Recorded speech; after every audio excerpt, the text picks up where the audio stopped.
प्रमिला सिंह जो हमारी सहयोगी हैं और श्री राकेश देवांग जी जो नेशनल रिसोर्स पर्सन है वो इस कार्यक्रम में सहभागिता करेंगे।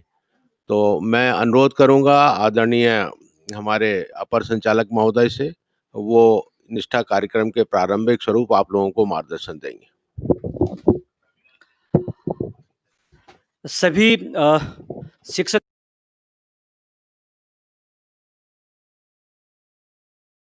बीआरसी, सीएससी और हमारे डाइट प्रिंसिपल, डीपीसी और ऑफिसर्स भी इसमें जुड़े हुए होंगे। सबसे पहले तो प्रथम 3 मॉड्यूल जो हमारे निष्ठा के माध्यम से ऑनलाइन आप लोगों ने पूरा किया है, मैं बधाई देना चाहूँगा कि लगभग 80% शिक्षकों ने इन 3 मॉड्यूल को पूरा किया है।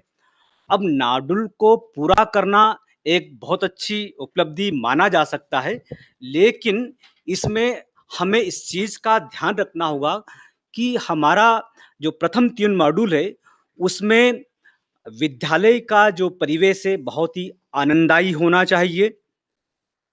आनंददायी अगर होगा परिवेश तो निश्चित रूप से वो भयमुक्त होगा। अपने आप को हम सुरक्षित महसूस करेंगे बच्चे, और फिर समावेशी शिक्षा की भी हम बात कर सकते हैं। तो प्रथम 3 मॉड्यूल का यही मुख्य संदेश है कि हम किस स्वरूप में मॉडल को देखते हैं और हम इसको कक्षा तक कैसे ले जा सकेंगे। मूल जो भाव है निष्ठा ट्रेनिंग का वो तो यही है। अभी पिछले दिनों आपने सीएम राइज कोर्स को भी बहुत बखूबी बहुत अच्छी तरीके से पूरा किया है, लेकिन ये भारत शासन एनसीईआरटी का जो मॉड्यूल है पूरे देश में इसी मॉड्यूल पर ट्रेनिंग दी जा रही है। तो निश्चित रूप से प्रथम 3 मॉड्यूल के ऊपर आज संवाद और चर्चा करने के लिए यह कार्यक्रम आयोजित किया गया। निश्चित रूप से आप सभी लोग पुनः बधाई के पात्र हैं कि प्रथम जो 3 मॉड्यूल थे वो समावेशी शिक्षा, स्वास्थ्य और विद्यालयीन परिवेश को लेकर था। जैसे मैंने अभी आपको बताया भी है कि इन तीनों का मुख्य भाव, मुख्य संदेश क्या है।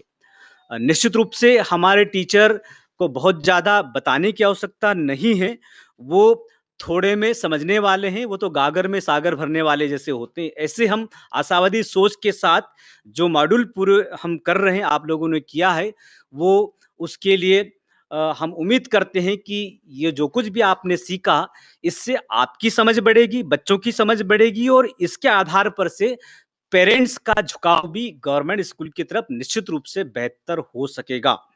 तो मैं केवल इतना ही कहना चाहूँगा कि प्रथम 3 मॉड्यूल में जो कुछ भी आपने सीखा है, उसको आवश्यकता है कि हम कक्षा स्तर तक उसको हम कैसे ट्रांज़िट करें। वो तीनों पार्ट आपको मैंने बता दिया है, चाहे बच्चे की बात हो, अभिभावकों की बात भी इसमें आएगी क्योंकि जो विषय ऐसे हैं कि उनका सपोर्ट भी ज़रूरत होगी और उनको कहीं न कहीं आपको समन्वय करने की आवश्यकता होगी। जब हम परिवेश की बात करते हैं तो पालक, बालक और सोसाइटी तीनों इसमें समावेशित हो जाते हैं। तो इस को ध्यान में रखते हुए मुझे लगता है कि आप बेहतर तरीके से कक्षा तक जब भी स्कूल ओपन होगा, तब उसको ले जाने की स्थिति में होंगे। मैं यहाँ पर ये भी अनुरोध करना चाहूँगा कि जो कुछ भी सीखा आपने, मोटी-मोटी चीज़ें निश्चित रूप से आपने अपनी डायरी में नोट की होगी। और उसको हम क्लासरूम तक कैसे ले जाएँगे उसका एक क्रमबद्ध स्वरूप आपको डायरी में बनाना होगा, तभी आपने जो कुछ भी सीखा है वो कक्षा तक ले जाने की स्थिति में होंगे। हम जानते हैं कि प्रथम 3 मॉड्यूल है जेनेरिक टाइप के, जैसे मैंने प्रारंभ में ही आपको बताया है कि वो भी हमारे लिए बहुत ही महत्वपूर्ण है। हेल्दी एटमॉस्फेयर अगर हम क्रिएट करने की स्थिति में आ गए, बच्चे भयमुक्त वातावरण महसूस करें, अपने आप को सुरक्षित महसूस करेंगे, तो निश्चित रूप से आपके कहे अनुसार बच्चे उस मॉडल को करने की स्थिति में होंगे। तो मैं हमारी पूरी टीम यहाँ पर बैठी हुई संवाद करने के लिए सब्जेक्ट के एक्सपर्ट भी हैं। जैसे कि आपने कहा कि डनायक जी यहाँ पर है, डॉक्टर अशोक पारीक है, पाठ्यचर्या के नियंत्रक है, डनायक जी, सचिन आशापुरे हैं और पूरी टीम है, उस्मान जी हैं और हमारी पूरी टीम यहाँ पर बैठी हुई लगातार आपसे संवाद करेंगी।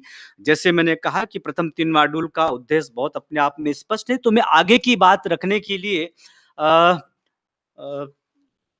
सचिन जी सचिन और जी, डनाइक अतुल सर। डनायक है और हमारे बीच पारिक जी भी हैं।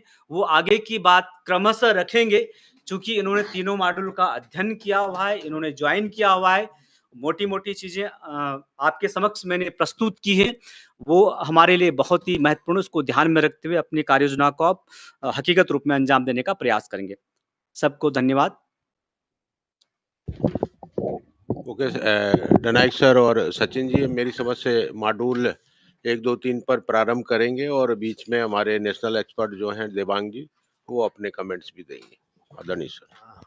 अ, नमस्कार साथियों, ये शैक्षिक संवाद मूल रूप से शिक्षकों के साथ है, इसलिए शिक्षकों को विशेष रूप से नमन करता हूँ मैं और उनका स्वागत करता हूँ। शिक्षक साथियों ने इस निष्ठा ट्रेनिंग प्रोग्राम के पहले सीएम राइज़ ट्रेनिंग प्रोग्राम को और सीखने का प्रयास किया है और बहुत जेनेरिक मॉड्यूल प्रारंभ में शुरू किए गए थे, जिसके पीछे उद्देश्य यही था कि हमारी शिक्षकों की समझ ऑनलाइन डिजिटल ट्रेनिंग के संदर्भ में सही तरीके से बन सके। और आपकी ये जो सीखने की यात्रा थी, जो मई माह से शुरू हुई थी और इन 3-4 माहों में जो आपने सीएम राइज़ के माध्यम से सीखा था, उसका प्रतिफल हमको ये मिला है कि निष्ठा ट्रेनिंग प्रोग्राम जब नेशनल लेवल का प्रोग्राम अपलोड किया गया दीक्षा पोर्टल पर, तो आपको इस कार्य को करने में कोई ज़्यादा बाधाएँ नहीं आई और मध्य प्रदेश की प्रस्तुति टॉप लेवल पर रही पूरे देश में। जैसा कि आपने विभिन्न ग्रुप्स में भी देखा कि मध्य प्रदेश की कंप्लीशन रेट सबसे अच्छा रहा है। कुछ तकनीकी परेशानियाँ आई हैं, आप लोगों ने अपने प्रोग्रामर्स के माध्यम से उसको ग्रुप में भी डाला है और तकनीकी विशेषज्ञों ने हमको इसमें सहयोग किया है और समाधान किया है। अब जो इसका एकेडमिक पार्ट है, आज संयोग से हमारे साथ विशेषज्ञ भी हैं और पाठ्यक्रम शाखा से पारिक साहब भी हैं, तो हमको लगातार उनका मार्गदर्शन मिलता रहा है पिछले प्रोग्राम्स में भी, तो आप लोगों को वो सहयोग लगातार आगे भी मिलता रहेगा। क्योंकि मुख्य उद्देश्य यही है कि जो पाठ्य पुस्तकें हैं, जो बच्चों के साथ संवाद है शिक्षकों का, उसकी समझ पाठ्य पुस्तकों की भावना के अनुरूप पहुँचना चाहिए और जो पाठ्य पुस्तकों में अपेक्षा की गई है, शिक्षक किस तरह से गतिविधियों को संचालित करेंगे बच्चों के साथ, वो समझ बन सके, ये मुख्य उद्देश्य है। अब मैं प्रेज़ेंटेशन के संदर्भ में बात करता हूँ, जो आपको स्क्रीन पर दिखाई दे रहा है। इसमें मुख्य रूप से ये कहा गया है कि जो प्रारंभिक, जैसा सर ने भी कहा कि प्रारंभिक रूप से ये जेनेरिक मॉड्यूल एनसीईआरटी ने शेयर किए थे आपके साथ, जिससे कि शिक्षकों की एक सामान्य समझ शिक्षा के वातावरण के संदर्भ में, नई राष्ट्रीय शिक्षा नीति के संदर्भ में, समावेशी शिक्षा के संदर्भ में सही तरीके से बन सके और फिर ये यात्रा इस तरह से शुरू होगी क्रमिक रूप से मॉड्यूल वाइज मॉड्यूल, जिससे कि शिक्षक अपने आप को सक्षम पा सकेंगे बच्चों के साथ सही तरीके से काम करने में। जैसा अभी बार-बार ये बात कही जाती है कि जब से शिक्षा का अधिकार अधिनियम आया है, उसमें बार-बार इस बात को जोर दिया गया है और ये राष्ट्रीय नीति बनी है कि बच्चों को शिक्षा देने का मतलब है कि एक ऐसा वातावरण निर्मित करना जो भयमुक्त हो, आनंददायी हो, सुरक्षित हो और इंक्लूज़न उसमें शामिल हो। शाला सिद्धि प्रोग्राम भी इस बात पर फ़ोकस करता रहा है और आप लोगों ने उसके माध्यम से अपनी शाला को इस तरह का वातावरण निर्मित करने का प्रयास भी किए हैं। जो 3 मॉड्यूल मुख्य रूप से हैं, वो भी इसी बात को फ़ोकस करते हैं और इन बातों को की समझ को बेहतर तरीके से बनाने का प्रयास करते हैं।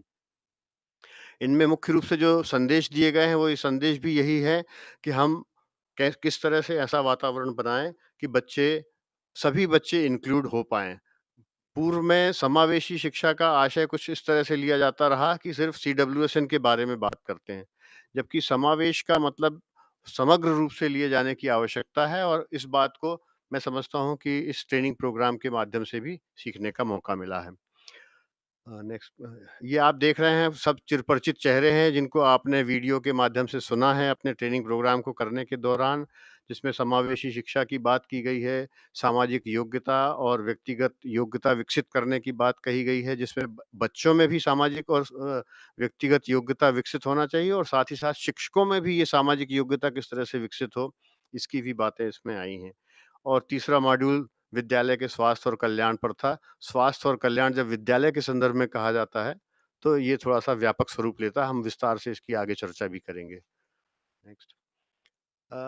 जैसा कि कहा गया है कि पाठचर्या में भी ये बात कही गई है, राष्ट्रीय शिक्षा नीति में भी हमेशा कहा गया है और आप सब जानते हैं कि पर्सन विद डिसेबिलिटी एक्ट जो भारत सरकार का 2016 का है, उसमें भी समावेशन की बात कही गई है। वो स्पेसिफिक फोकस टू सीडब्ल्यूएसएन है, लेकिन जब हम यहाँ समग्र रूप से बात करते हैं तो समावेश हम समाज के हर वर्ग के बच्चे और हर तरह के बच्चे के समावेशन की बात करते हैं।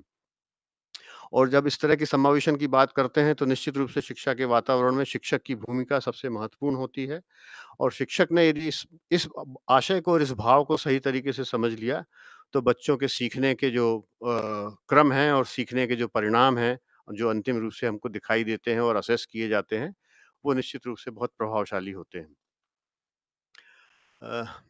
मॉड्यूल 1 पर जो बात है मुख्य रूप से समावेशन की बात कही गई है। तो जैसा कि प्रारंभ में हमने कहा था कि हमारे साथ नेशनल रिसोर्स ग्रुप के विशेषज्ञ भी जुड़े हैं, तो हम उनका मार्गदर्शन भी प्राप्त करेंगे और आपसे संवाद करेंगे। इससे एक समझ जो आपकी बनी है, उसका रीइंफोर्समेंट भी होगा। इस शैक्षिक संवाद के माध्यम से हम यही बात करना चाहते हैं कि इस तरह के रीइंफोर्समेंट के माध्यम से आप अपने अध्ययन को पुनः एक बार वो कर सकें और उसमें यदि कहीं आपके मन में कोई संशय आई थी, तो उनका समाधान भी कुछ हद तक इस माध्यम से होगा, अदरवाइज़ हम व्हाट्सएप ग्रुप के माध्यम से भी समाधान कर सकेंगे। एक बात और मैं यहाँ पर एप्रिशिएट करना चाहूँगा, कुछ जिलों ने इस पर जो अपनी तरफ से पहल की है, वो बड़ी प्रेरक पहल है। एक उदाहरण है जबलपुर जिले का जिसमें एक बीएसई ने यूट्यूब के माध्यम से ही एक ग्रुप डिस्कशन रखा और अपने साथी शिक्षकों को जोड़ते हुए उनके साथ संवाद किया और उनसे जो शिक्षक का संवाद है, उसमें एक्सप्लेनेशन किए गए हैं। इसी तरह से नीमच जिले में क्लस्टर लेवल की समीक्षा उन्होंने की है और उस समीक्षा की वजह से आप देख रहे हैं जब रिपोर्ट सर ने शेयर भी की थी, वीसी में भी चर्चा की गई थी कि इन जिलों का परफॉर्मेंस भी पर कंप्लीशन के मामले में बहुत अच्छा है और मैं समझता हूँ उनके इन प्रयासों की वजह से आगे चलकर इसका इम्प्लीमेंटेशन भी बहुत अच्छी तरह से हो सकेगा। जो जो यहाँ पर आप स्क्रीन देख रहे हैं राष्ट्रीय शिक्षा नीति के संदर्भ में, ये बात भी अभी आपको समझने की आवश्यकता है कि राष्ट्रीय शिक्षा नीति घोषित की जा चुकी है, लेकिन अभी इसके इम्प्लीमेंटेशन के चरण होंगे। उन चरणों को समझने के लिए इस मॉड्यूल में कुछ बातें कही गई हैं। जैसा कि आपने पूर्व की शिक्षा नीतियों में भी देखा है, 1986 में शिक्षा नीति आई थी, फिर 92 में प्रोग्राम ऑफ एक्शन आया था और फिर आगे चलकर धीरे-धीरे उसमें आपने देखा कि एनसीएफ 2005 आपने देखा और उसके बेसिस पर पाठ्यपुस्तकों की संरचना देखी।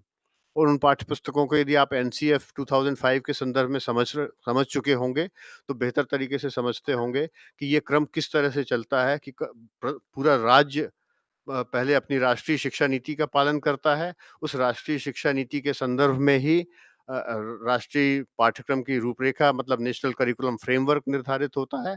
उसके बेसिस पर करिकुलम एंड देन सिलेबस और सिलेबस के बेसिस पर पाठ्यपुस्तकों का निर्धारण होता है।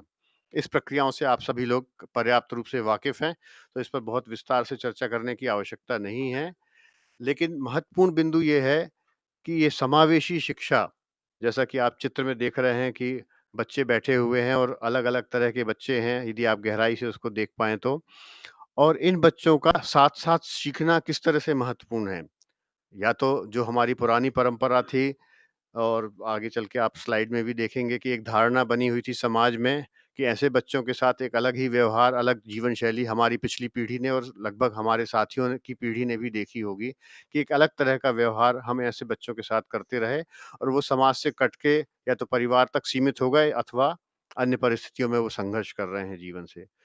और वो जो वर्तमान परिस्थितियाँ हैं, जो वर्तमान परिवेश है, वो हमको सिखाता है और शोध सिखाते हैं कि यदि हम बच्चों को ऐसा वातावरण दे सकें, हमारे शिक्षक साथी अपनी कक्षाओं में इस बात को समझ सकें, तो एक शिक्षा के सीखने की जो यात्रा है बच्चे की, वो एक अलग तरह की यात्रा होती है। इस वजह से ही ये कहा जाता है कि शिक्षकों को संवेदनशील होना आवश्यक है और आपने ये जो नेक्स्ट स्लाइड देख रहे हैं एनिमल स्कूल की बात, ये कहानियाँ बहुत बार शेयर भी की गई हैं कि किस तरह से अलग-अलग क्षमताओं के व्यक्ति को अलग-अलग तरह से ही असेस किया जा सकता है, अलग तरह से सिखाया जा सकता है और उसकी उन क्षमताओं का बेहतर तरीके से समाज में उपयोग किया जा सकता है। इस बात को आपने बहुत अच्छी तरह से सीखा होगा इस मॉड्यूल को पढ़ने के दौरान और जब आप इसको पढ़ते हैं तो फिर क्रियान्वयन की तरफ भी प्रेरणा मिलती है कि किस तरह से हम इसको अलग-अलग बच्चों की क्षमताओं को अलग-अलग तरह से समझ सकते हैं और उस क्षमताओं के अनुसार उनकी आवश्यकताओं को पहचान सकते हैं। क्योंकि पहले तो स्ट्रेंथ समझना होगी और उस स्ट्रेंथ के आधार पर ही हम उनको सपोर्ट देंगे तो वो बेहतर तरीके से कर सकते हैं। इस संबंध में मैं समझता हूँ कि देवांग जी बेहतर तरीके से इस पर कुछ प्रकाश डालेंगे तो और भी फ़ायदा हम सबको होगा। जैसा साथियों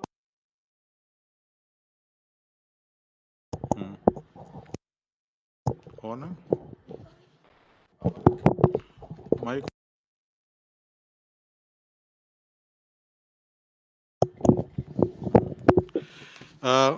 साथियों, मॉड्यूल क्रमांक 1 जो हमने पाठ्यचर्या और समावेशी शिक्षा हमने पूर्ण किया है, उसमें इस बात का विशेष तौर पे जो ध्यान दिया गया है, विशेष तौर पे इस बात का ध्यान दिया गया है कि समावेश का तात्पर्य केवल CWSN बच्चों को कक्षा में समावेश करना नहीं है।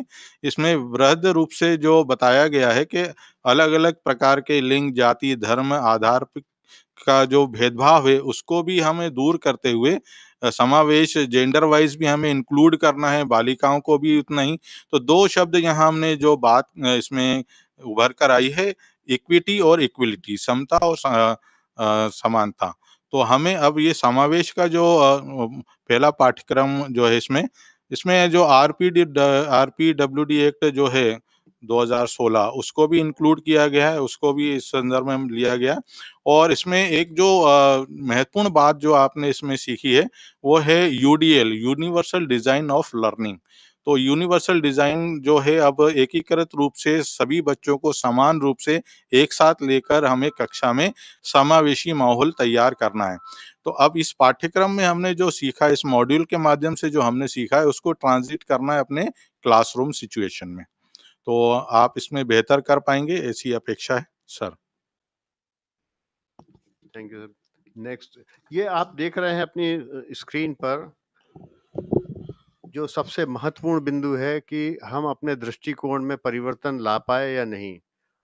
इस मॉड्यूल को पढ़ने के बाद क्या हमारे विचार इस तरह से बदलते हैं कि जो पूर्व में सोच थी कि दिव्यांग बच्चों के तो अलग ही स्कूल होने चाहिए, जो सामाजिक न्याय विभाग से अलग संचालित स्कूल होते थे, जो पुरानी परंपराएं थीं, या जो शोध कहते हैं कि बच्चे यदि साथ में पढ़ते हैं तो पीयर लर्निंग के माध्यम से बहुत बदलाव आते हैं, इसलिए सभी बच्चे यदि एक साथ सीखते हैं तो समाज में भी तो उनको साथ में रहने की शिक्षा मिल सकेगी।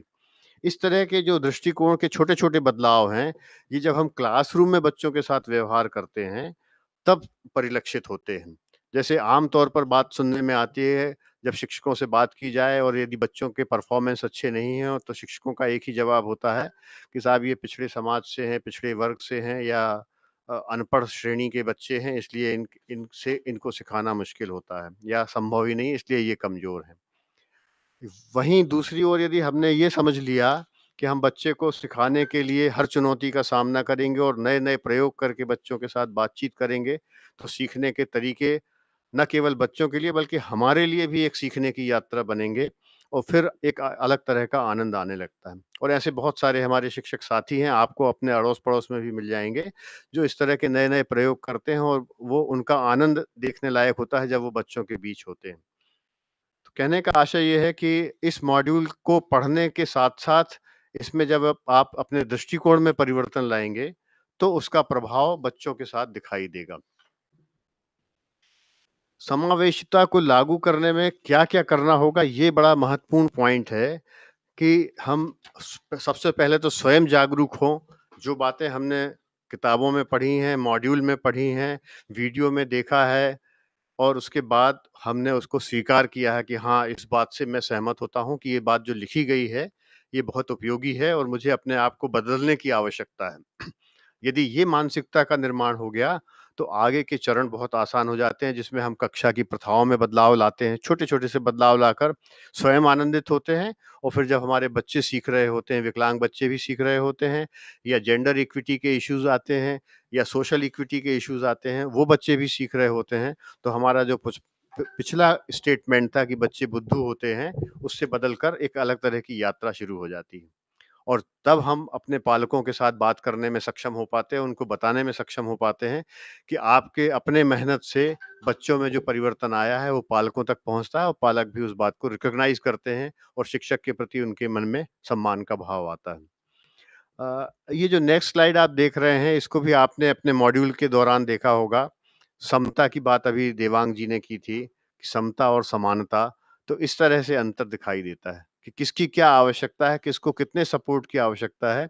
ये बहुत अच्छा बोलता हुआ चित्र है और ये बात यदि हम हमेशा याद रखेंगे अपने बच्चों के साथ बातचीत करते समय, तो वो समानता के और समता के अवसर देने वाली जो बात है, उसका डिफ़रेंस भी महसूस कर पाएँगे और उसको सही तरीके से इम्प्लीमेंट कर सकते हैं। और बच्चों की जो चुनौतियाँ हैं, यदि वो स्ट्रेंथ के साथ समझ में आएँ कि बच्चा क्या कर सकता है और कहाँ उसको परेशानी है, इसका विश्लेषण यदि हम दिन-प्रतिदिन करते रहेंगे, तो मैं समझता हूँ कि इसको हम बहुत बेहतर तरीके से कर पाएँगे। देवांग जी, इसमें कुछ जोड़ना चाहेंगे आप? हाँ, जी हाँ।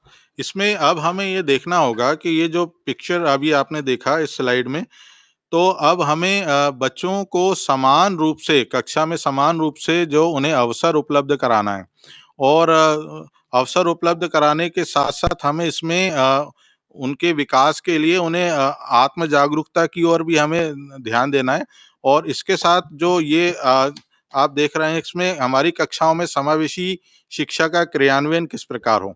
तो क्रियान्वयन के लिए अब हमें सभी बच्चों को इंक्लूड करना है, सभी बच्चों को शामिल करना है। कोई भी बच्चा छूटे नहीं, किसी भी प्रकार के आधार पर किसी भी प्रकार का भेदभाव कक्षा में ना हो। दूसरा फिर हमें जो काम करना है, प्रभावी संवाद बहुत ज़रूरी है। प्रभावी संवाद करें, बच्चों के साथ बातचीत करें, उनसे बिल्कुल फ़ेस टू फ़ेस आपका जो संपर्क हो उनसे आपका हो और फिर इन चीज़ों को आप क्लासरूम में कक्षा प्रबंधन में किस प्रकार लागू करेंगे। जैसे कि CWSN के बारे में अगर हम डिसेबिलिटी वाइज़ भी अगर हम देखते हैं, तो आप जानते ही हैं कि जैसे जो हियरिंग इम्पेयर्ड बच्चे जो जिनमें श्रवण क्षमता कम है, तो उन बच्चों को हमें फर्स्ट रो में आगे बिठाना है ताकि वो फेस रीडिंग कर सकें। तो इसी तरह का जो क्लासरूम में आप रोटेट करते हैं बच्चों को, तो इन बच्चों को विशेष स्थान कक्षा में देना है, क्लासरूम मैनेजमेंट हमें करना है। अब ये जो पाठ्यक्रम है हमारा, इस पाठ्यक्रम को भी आप इन बच्चों के हिसाब से आपको एडॉप्ट करना है, करिकुलम एडॉप्टेशन हमें करना है। तो समावेशी जब हम कदम उठाते हैं, इनका क्रियान्वयन करते हैं, तो सभी बच्चे शामिल हों और इन बच्चों के साथ हम प्रभावी संवाद हमारा बना रहे, कम्युनिकेशन जो है आप इफ़ेक्टिव कम्युनिकेशन करें, क्लासरूम मैनेजमेंट करें, जो करिकुलम है उसको एडॉप्ट करें। जैसे जो पाठ्य पुस्तकें हैं आप देख रहे हैं एनसीईआरटी की पुस्तकें जो हैं उसमें काफ़ी सारी चीज़ें अब इंक्लूड हो गई हैं, पिक्चर्स, कलर्स, फ़ोटोग्राफ्स आए। आप अपने हिसाब से भी जैसे अभी कोविड सिचुएशन का भी हम इसमें रेफ़रेंस लेते हैं, तो 40-60 का जो पाठ्यक्रम पुनर्नियोजन किया गया है। तो आप समावेश के आधार पे इस पाठ्यक्रम को भी आप एडॉप्ट कर सकते हैं। इसमें अनुकूलन कर सकते हैं इन बच्चों की ज़रूरत और नीड के हिसाब से। तो ये बच्चे जो हैं दिव्यांग बच्चे और विशेष आवश्यकता वाले बच्चे, तो इसको करने के लिए ये जो 4 सुनहरे नियम हैं इसमें देख रहे हैं, सभी विद्यार्थियों को शामिल करें। तो शामिल करने के लिए हमें क्या करना होगा, उनकी खूबियों को पहचानना, उनमें क्या क्वालिटीज़ हैं, ना कि उनमें कमियाँ क्या हैं। कमी को ना देखते हुए उनकी खूबी को हम देखें और उनकी खूबियों के प्रदर्शन को और कैसे बेहतर हम कर सकते हैं, ये करने के लिए बच्चों को हमें अवसर प्रदान करना होंगे। और बच्चों को विभिन्न जो क्षमताओं वाले बच्चों के साथ जो मेल-जोल बढ़ाने के लिए, दोस्ती करने के लिए प्रयास करें ताकि वो अन्य बच्चों के साथ मिल सकें, चूँकि ये समावेशन की हम बात कर रहे हैं। और यहाँ एक और जो बच्चे बहुत तेज़ी से सीखते हैं, जल्दी सीखते हैं, जब वो अपने पीयर ग्रुप के साथ काम करते हैं। तो पीयर ग्रुप लर्निंग के लिए एक्टिविटीज़ आप डिज़ाइन कर रहे हैं और ये एक्टिविटीज़ आपको मॉड्यूल 1 समावेश में बताया गया है कि किस प्रकार की गतिविधियाँ आप करा सकते हैं। तो मॉड्यूल 1 आप जब पूर्ण कर लेते हैं, तो समावेश अब आपको ट्रांज़िट करना है अपने क्लासरूम में और इन सब चीज़ों को आपको प्लान करना होगा। अब दूसरा है कि संवाद किस प्रकार करें, विभिन्न माध्यमों से प्रभावी संवाद करना है। अगर किसी बच्चे की सुनने की क्षमता कम है, तो अपने शब्दों को स्पष्ट रूप से बताने या उसे समझाने के लिए दृश्य माध्यम का भी उपयोग कर सकते हैं, उसको विजुअलाइज़ करें। कोई ऐसा कंटेंट है जो टेक्स्ट फॉर्म में, तो उसको आप पिक्चर फॉर्म में लेकर आएँ। तो ये चीज़ें जो हैं प्रभावी संवाद को करने के लिए हमें मदद करती हैं। इस प्रकार के टीएलएम आप यूज़ करते हैं। और सांकेतिक भाषा का उपयोग मान लीजिए वो बच्चा जो है आपकी कक्षा में, तो कुछ संकेतों का उपयोग भी आप करके उसकी प्रतिक्रियाओं को, उसकी जो अभिव्यक्ति है उसको आप जान सकते हैं। पीयर ग्रुप लर्निंग में जो हाथ से की जाने वाली गतिविधियाँ हैं, मौखिक और लिखित अभ्यास जो हैं, बच्चे आपस में जैसे आजकल आप करा ही रहे हैं, जो कॉपी चेकिंग का काम है, बच्चे लिख रहे हैं, तो वो एक-दूसरे की जो होमवर्क है उसको शेयर करें, आपस में बातचीत करें, चेक करें। तो इस प्रकार बच्चों को समावेश करते हुए एक-दूसरे के सहयोग से संवाद करके और इंक्लूड करके ये जो हमारा जो कॉन्सेप्ट है इस मॉड्यूल का कि अब हमें समावेशन की ओर बढ़ना है। पहले यही अवधारणा थी कि समावेश means inclusive education for CWSN, but अब इस मॉड्यूल से आपको ये और स्पष्ट हो चुका है कि समावेश जो एक वृद्ध, एक व्यापक अवधारणा है और इस अवधारणा को हम सभी ने इस मॉड्यूल के माध्यम से बेहतर तरीके से समझा है। जी। बहुत धन्यवाद देवांग जी। बहुत व्यवस्थित तरीके से आपने अपने अनुभव के आधार पर इस बात को शेयर किया है कि हमारे शिक्षक साथी किस तरह से बच्चों के साथ संवाद की प्रक्रिया को, कक्षा प्रबंधन को व्यवस्थित कर सकते हैं। और ये छोटे-छोटे इनपुट जब आप देते हैं तो बच्चों के साथ आपका जो लगाव बनता है और बच्चों की समस्याओं को समझना और उनकी क्षमताओं को समझना आप सीख पाते हैं। यहाँ समावेशन से आशय, जैसा कि हमारे प्रदेश में अलग-अलग क्षेत्रों में अलग-अलग तरह की चुनौतियाँ हैं। ट्राइबल बेल्ट में जाएँगे तो ट्राइबल बच्चों के संकोच और उनके जो संवाद की परेशानियाँ हैं, वो एक अलग तरह की चुनौतियाँ हैं। कुछ इलाके ऐसे हैं जहाँ पर लड़कियों के लिए विशेष चुनौतियाँ हैं। वहाँ शिक्षक साथियों को उन लड़कियों की संवेदनशीलता को समझना होगा और उनके साथ सही तरीके से संवाद करके विद्यालय से जोड़ने की आवश्यकता होगी। और जब एक बार ऐसी छात्राएँ विद्यालय से जुड़ती हैं, तो उनके सीखने की गति का प्रभाव अलग तरह का दिखाई देता है।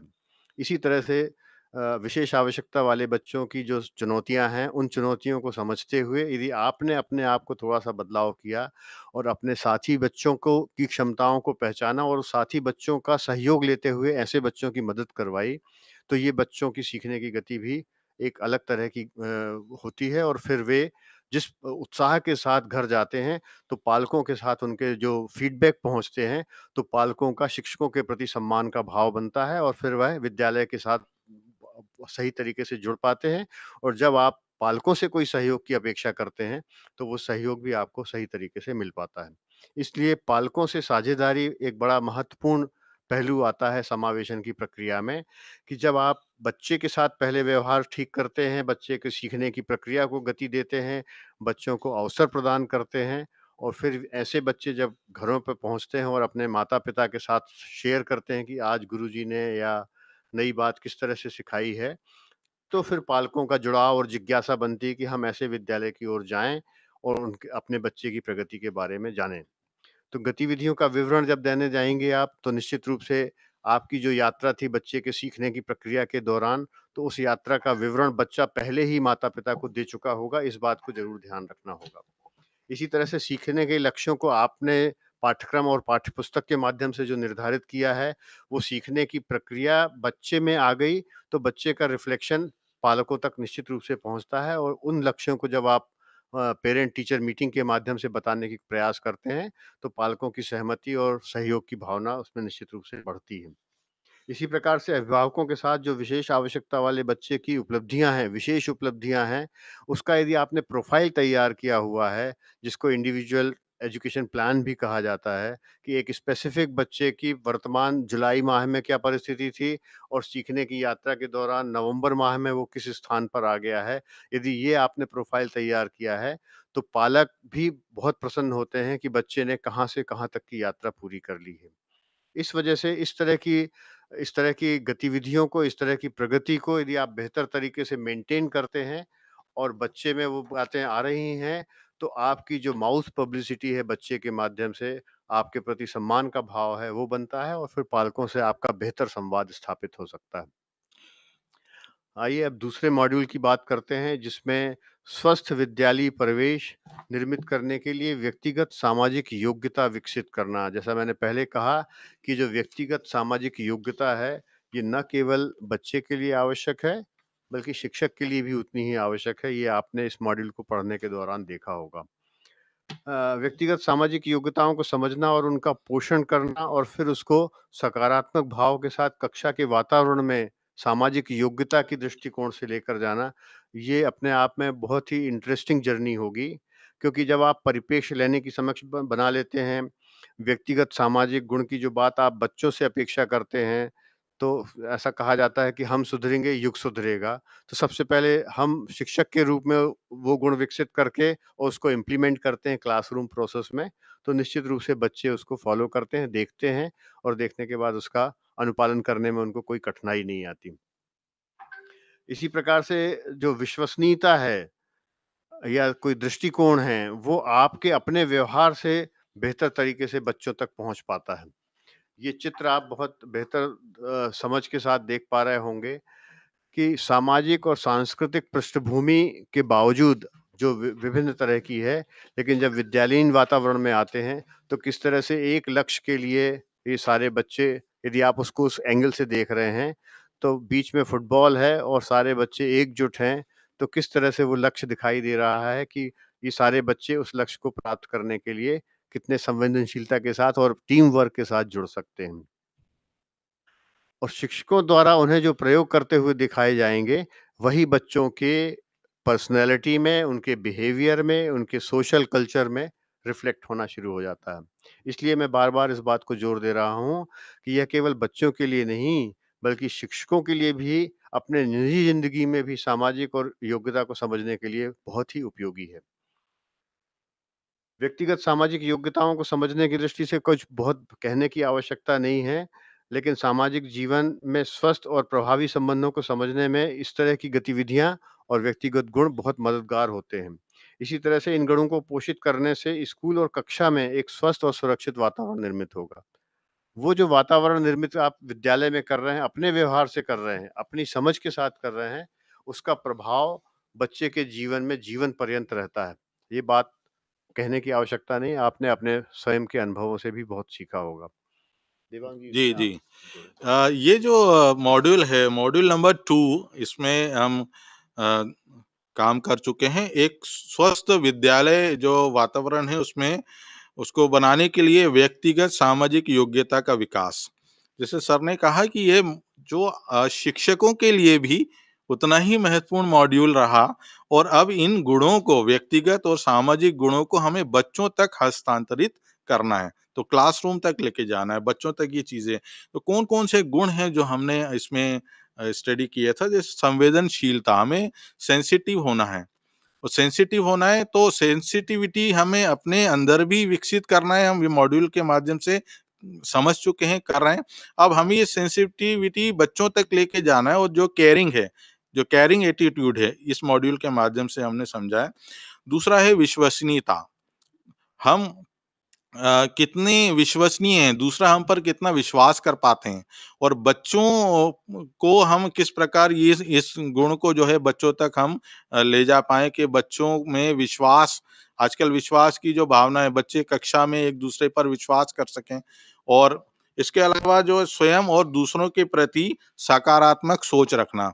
तो पॉजिटिव एटीट्यूड जो है इस मॉड्यूल में हमने सीखा, कैसे हम जो इसमें जो दिया गया था कि एक कक्षा में शिक्षिका हैं, वो कुछ अपना राइटिंग वर्क कर रही हैं, उनका पेन जो है रन आउट ऑफ इंक हो जाता है, स्याही खत्म हो जाती है, फिर दूसरी शिक्षिका। तो हमें जो सोच है, अपने जो पॉजिटिव एटीट्यूड है, सकारात्मक सोच है, उसको लेके जाना है और बच्चों में भी जो पॉजिटिविटी हमें इसमें करना है और दूसरा समानुभूति, इसमें भी हमने काम किया है इस मॉड्यूल में। तो यहाँ हम ये बात करना चाहेंगे कि ये जो मॉड्यूल रहा है, जो स्वयं के विकास के लिए भी, आपके विकास के लिए भी उतना ही महत्वपूर्ण है और अब इन गुणों को, जो व्यक्तिगत गुण हैं और जो सामाजिक गुण हैं, इनको बच्चों तक हमें हस्तांतरित करना है। एक शिक्षक के रूप में हमें स्वयं के जो पूर्वाग्रहों पर चिंतन करना है, जो हमारा प्रेडिक्शन है पहले, और हम अपने आप को और बेहतर कैसे जान सकें, अपने आप को बेहतर जान सकें और अपने बच्चों के जो उनका जो व्यक्तिगत दृष्टिकोण है, उन उसको भी हमें समझना है। अब हमें बच्चों से और क्लोज़ हमें उनके पास पहुँचना होगा कि बच्चे किस तरह हमारे बारे में सोच रहे हैं और हम बच्चों के बारे में जब सोच रहे हैं, तो बच्चों के स्तर तक जाकर हमें सोचना होगा। अगला जो महत्वपूर्ण बिंदु है कि बच्चों को सुरक्षित और सम्मानित महसूस करने के लिए कक्षा में सकारात्मक वातावरण को बढ़ावा देना है।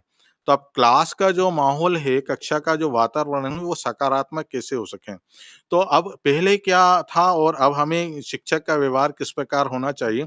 तो बच्चों की भावनाएं सीखने और उसके प्रति उनके दृष्टिकोण में महत्वपूर्ण भूमिका निभाती हैं। तो इसमें शिक्षक का व्यवहार आपसे जो अपेक्षित है, शिक्षक को अपने बच्चों के साथ बातचीत में सतर्क और जागरूक होना चाहिए। तो बच्चे जब हमसे सीख रहे हैं तो हमें वॉच कर रहे हैं, वो हमें देख रहे हैं। तो हमें हमारा जो एटीट्यूड है, हमें वहाँ बहुत विजिलेंस होना पड़ेगा कि शिक्षक जो है एक बच्चों के लिए आदर्श हैं। तो बच्चों की भावना को भी हमें अपने ध्यान में रखना चाहिए। सकारात्मक भावनाएँ कौन-कौन सी हैं जिसको हमें बच्चों के अंदर विकसित करना है, जैसे खुशी, उत्साह आदि जो हैं उनकी प्रेरणा बढ़ाती हैं और उनके सीखने की अभिव्यक्ति को और सुविधाजनक बनाती हैं। अब इसमें हमसे जो अपेक्षित व्यवहार है वो ये है कि शिक्षकों को अपने बच्चों के साथ बातचीत में सहानुभूतिपूर्वक, प्रेरक, संवेदनशील और सकारात्मक होना चाहिए। तो ये जो गुण हैं बातचीत में सहानुभूतिपूर्ण, तो यही पर्सनल सोशल क्वालिटी है जो अब हमने सीख ली है और अब हमें बच्चों के साथ इसको इम्प्लीमेंट करना है। तो जितने मॉड्यूल हम करते जा रहे हैं उसका मकसद केवल शिक्षकों को ही प्रशिक्षित नहीं होना है, ये जाना कहाँ तक है? बच्चों तक। तो ये सारे गुण बच्चों तक आपको लेकर जाना है, उसमें हस्तांतरित करना है, ट्रांज़िट करना है। प्रेरक और संवेदनशील हम बात कर चुके हैं, पॉजिटिविटी की बात हो गई। भयमुक्त वातावरण, क्रोध, उदासी, अपराध बोध आदि जैसी नकारात्मक भावनाएं बच्चों को प्रेरणा से दूर करती हैं और उनकी शिक्षा में बाधा डालती हैं। तो इसमें कई बार बात हो चुकी है भय मुक्त एवं आनंददायी वातावरण। तो अब हम बच्चों को ऐसा वातावरण प्रदान करेंगे जिसमें किसी प्रकार का भय ना हो, ऐसा समावेशी वातावरण, ऐसा आनंददायी वातावरण। और बच्चों में ये जो चीजें हैं क्रोध, उदासी, इन चीज़ों को दूर करें। क्या करना होगा हमें? हमें जो नकारात्मक भाषा का इस्तेमाल नहीं करना है। ऐसा नहीं कर सकते हो, तुम नहीं कर पाओगे, रहने दो, तुमसे नहीं हो पाएगा। तो इस प्रकार का दंड या उपहास आदि का उपयोग करने से हमें बचना चाहिए। इस बात का हमें विशेष ध्यान रखें, इस मॉड्यूल में हमने सीखा है। अब क्लासरूम में हम किस प्रकार इन गुणों को पोषित करें, पोषण के अवसर किस प्रकार करें? तो सबसे पहले हमें जो काम करना होगा वो ये है कि बच्चों को अपनी भावनाओं को साझा करने के अवसर प्रदान करें। अब हमें मौके देने होंगे, उतना अपॉर्च्युनिटी देनी होगी कि वो अपनी बात बता सकें, बोल सकें। बच्चों को उनकी कक्षा के लिए मूल्यों पर चर्चा करने के लिए कहें। तो बच्चों से कहें कि वो अपनी कक्षा में बताएँ कि वो क्या चाहते हैं, उनकी क्या इच्छाएँ हैं, वो किस प्रकार की कक्षा चाहते हैं, वो कैसे जल्दी सीख सकते हैं, कक्षा का वातावरण किस प्रकार हो। बच्चों को पारस्परिक कौशल बनाने के लिए समूह चर्चा और गतिविधियाँ करना, ग्रुप एक्टिविटीज़ बच्चों को यहाँ पर जो ग्रुप वर्क है, पीयर लर्निंग है, उस पे फोकस करना है। विद्यालय में व्यक्तिगत सामाजिक गुणों के पोषण के अवसर, तो क्लासरूम में ऊपर जो बात की गई, अब हम विद्यालय में बात कर रहे हैं। विद्यालय में किस प्रकार हम पर्सनल सोशल क्वालिटी को डेवलप कर सकते हैं, तो इसका बेस्ट जो तरीका है, जो स्थान है, जो अवसर है, जैसे प्रार्थना सभा। तो प्रार्थना सभा में जब बच्चे इकट्ठे हैं तो विद्यालय में हर माह के लिए एक व्यक्तिगत सामाजिक गुण तय करें। उदाहरण के लिए एक दूसरे की सहायता करना और बच्चों को इस पर अपने विचार साझा करने के लिए कहें। बच्चों को टास्क दें कि अब भाई आप एक दूसरे की सहायता हम किस प्रकार कर सकते हैं। तो इनके जो ग्रुप बना लें, 2 बच्चों को एक दूसरे को आप कैसे मदद करोगे? आप क्या मदद करते हो? उसकी क्या ज़रूरत है? नीड। तो वो बच्चों का आपस में एक दूसरे से जुड़ाव बढ़ेगा और इस तरह की जो क्वालिटीज़ हैं बच्चों में सर तो तीसरा जो तरीका है जो इसमें हमें बाल सभा एक अच्छा अवसर है, क्योंकि अभी कोविड सिचुएशन में हमें बच्चों को सोशल डिस्टेंसिंग का पालन करते हुए और इन सब चीज़ों को ध्यान में रखते हुए जब स्कूल खुलेंगे, तो बाल सभा में बच्चों को सहानुभूति, सहयोग, स्वीकृति जैसे मूल्य पर नाटक बनाकर समुदाय के सामने प्रस्तुत कर सकते हैं। और पेरेंट्स टीचर मीटिंग जो पीटीएम है, पीटीएम के दौरान जो हैं बच्चे अपने पालकों के सामने अपने व्यक्तिगत सामाजिक जो गुण हैं, उसका एग्ज़िबिशन करेंगे। तो यहाँ पर ऐसे बहुत सारे अवसर हैं, खेल के समय और को करिकुलर एक्टिविटीज हैं उनके माध्यम से, तो इन सब तरीकों के माध्यम से हम अब पर्सनल सोशल क्वालिटी को आगे बढ़ा सकते हैं। सर, आई थिंक इन्होंने काफी अच्छा बेहतर समझाया है। ये मैं चाहूंगा कि पिछली दो स्लाइड पहले जरा जाएं।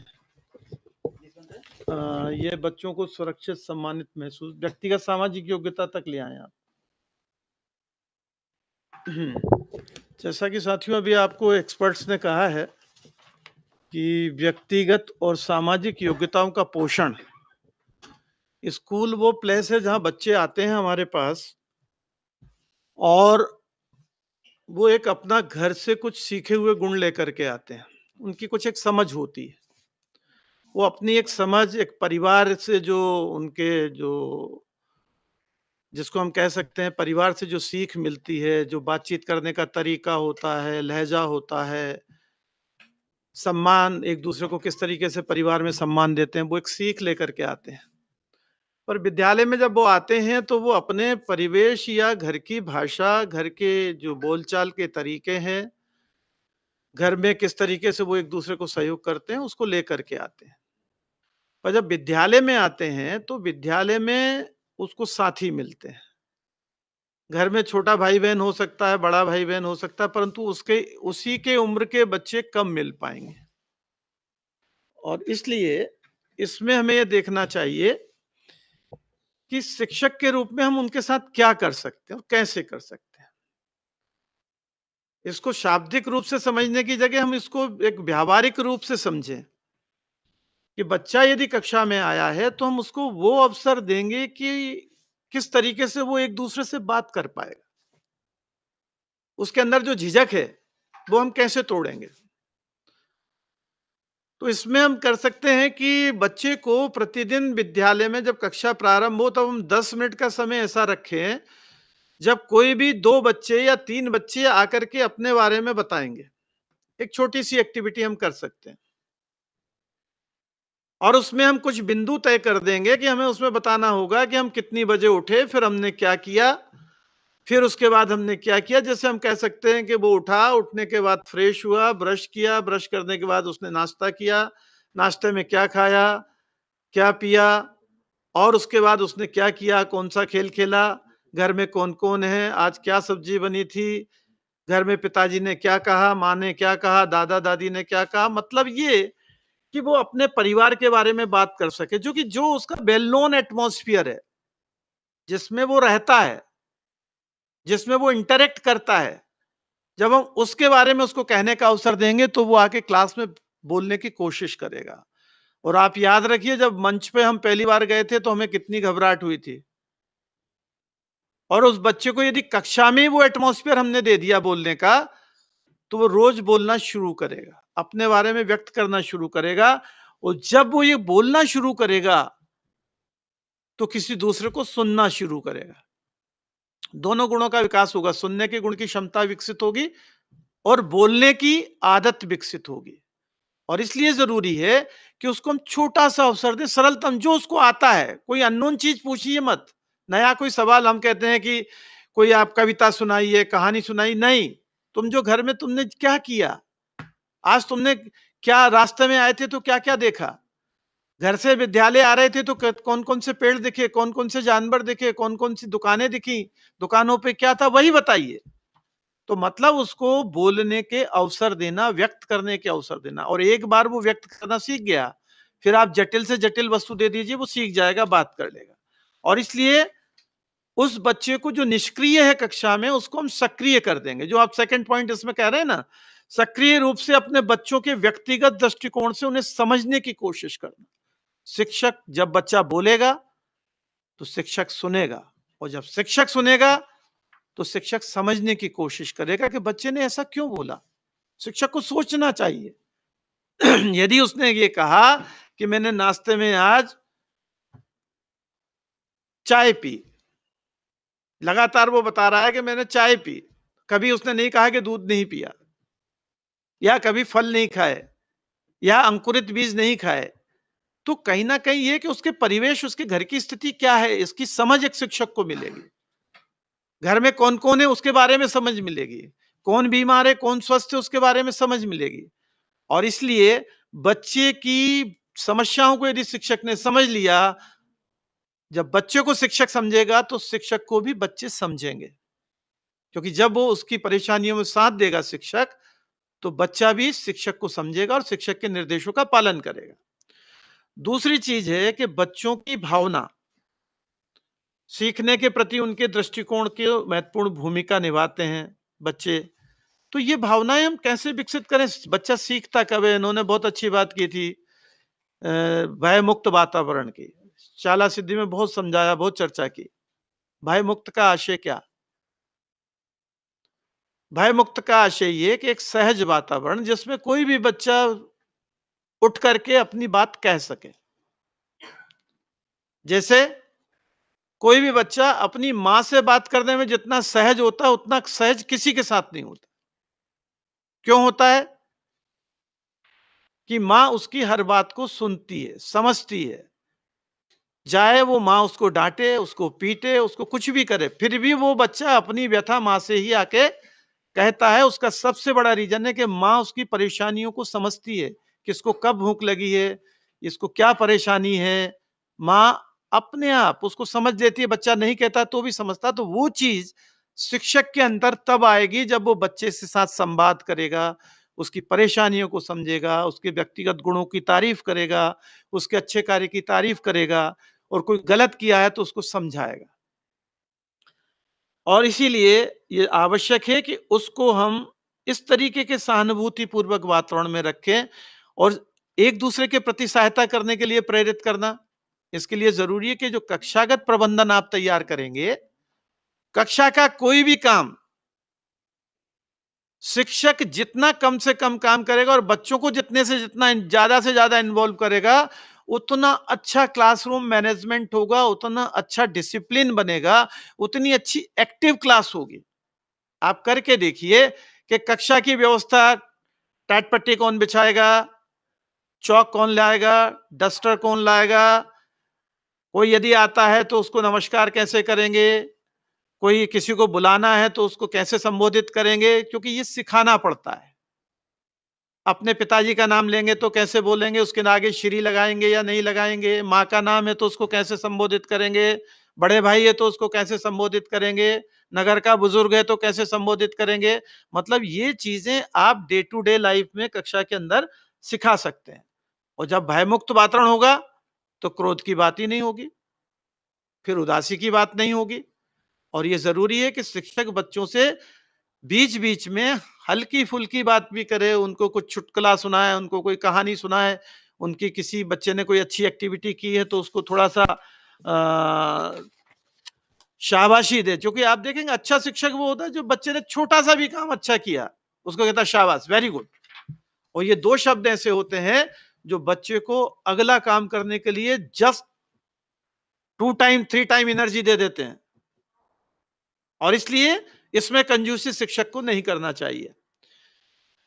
और इसीलिए उसने कौन सा काम अच्छा किया, यदि किसी बच्चे ने स्कूल के अंदर कोई सामान पड़ा है और वो उठा के लाके शिक्षक को दे दिया, वो चाहता तो रख भी सकता था, किसी की पेंसिल मिल गई उसको, किसी का पेन मिल गया, किसी का कोई सामान गिर गया था वो मिल गया और उसने लाके दे दिया, और शिक्षक ने प्रेयर में यदि उस बच्चे को सम्मानित कर दिया, सम्मानित करने के लिए सर्टिफिकेट नहीं देना है, केवल मंच पे बुला के उसको हम ये कह दें कि आज इस बच्चे ने एक बहुत किसी बच्चे का सामान गिरा है वो उठा के लाके दिया, इस हमारे विद्यालय का ईमानदार बच्चा है, इसके लिए ताली बजाओ। मात्र इतना सा करना उसके उस गुण को पोषित करेगा, उसको लगेगा यार मैंने अच्छा काम किया, सबने मेरी तारीफ की।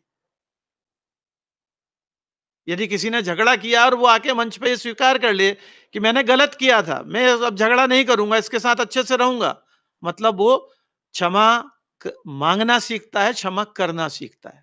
तो इस तरीके से इन गुणों का जो विकास है, शिक्षक प्रार्थना सभा में, खेल के मैदान में, कक्षा के अंतर्गत, रेसेस के समय में केवल अपनी आंखों को खुला रख के जो बच्चा अच्छा कर रहा है उसको अप्रिशिएट करना, जो बच्चा अच्छा नहीं कर रहा है उसको अलग से बुला के समझाना, सबके सामने नहीं डांटना। यदि हम ये करते हैं तो ये एक बेहतर तरीका होगा इन गुणों के पोषित करने का और देखिए फिर आपके बच्चों में सामाजिक गुण, व्यक्तिक गुण, नैतिक गुण, इनका पोषण कितनी तेजी से होता है। Thank you.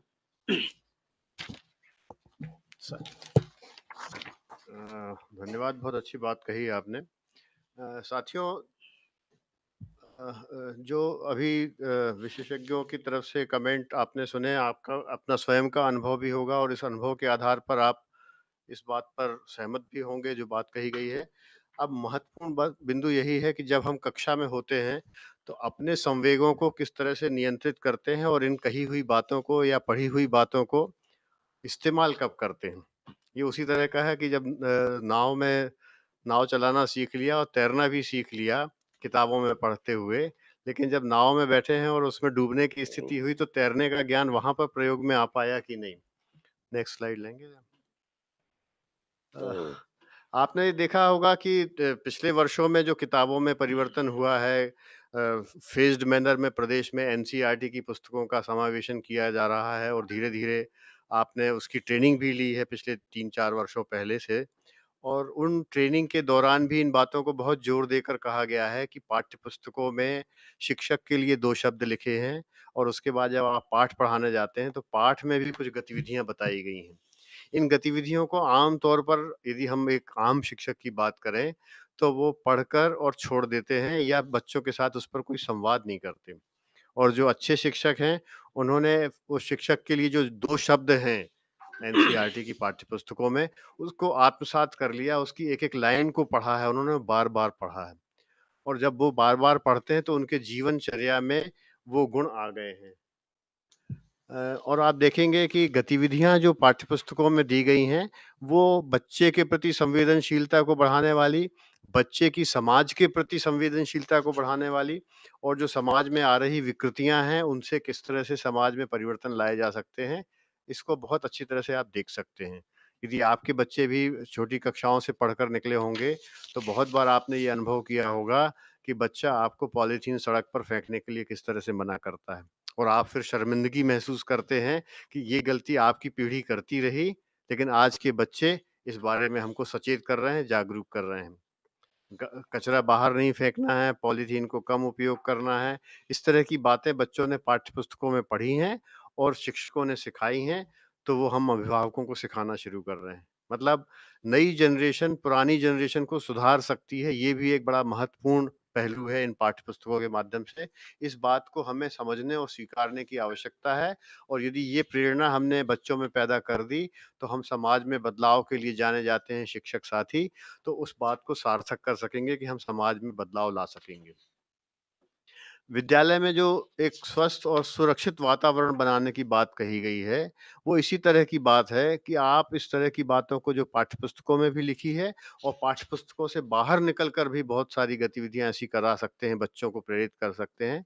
जैसा कि अभी बताया गया कि छोटी-छोटी इनपुट्स देकर आप बच्चों को प्रेरित कर सकते हैं और ये बातें आपकी फिर धीरे-धीरे परिवारों तक जाएँगी, परिवार से फिर पूरे समाजों तक जाएँगी। असामान्य व्यवहार और तनाव और अवसाद की परिस्थितियाँ जो आप कहते हैं, ये जीवन में हर व्यक्ति के साथ होता है और हर समय हो सकता है और बहुत बार हो सकता है। और ये अनुभव हमें अपने स्वयं के अनुभव के आधार पर और अपने स्वयं की परिस्थितियों में हमारे द्वारा किए गए कार्यों के परिणाम के आधार पर हम समझ सकते हैं। एक बहुत छोटी-छोटी घटनाएँ हैं जो हमारे जीवन में, हमारे परिवार में आती हैं और फिर हमारे व्यवहार से वो परिलक्षित होती हैं कि हमारे बच्चों के व्यवहार में वो किस तरह से आईं। यदि हम इन बातों को याद करें, तो ये दिखाई देगा कि हाँ, इस बात को हमको यदि एक शिक्षक होने के नाते हम आचरण में लाते हैं, तो न केवल हम अपने 1-2 बच्चों के साथ, बल्कि वो पढ़ने वाले सारे सैकड़ों बच्चों के साथ और वर्षों में देखें, तो हज़ारों बच्चों के साथ हम वो परिवर्तन के साधक बन सकते हैं, जो हमने स्वयं के अपने अनुभव से सीखा है कि तनाव और अवसाद की स्थिति में किस तरह से व्यवहार करना है।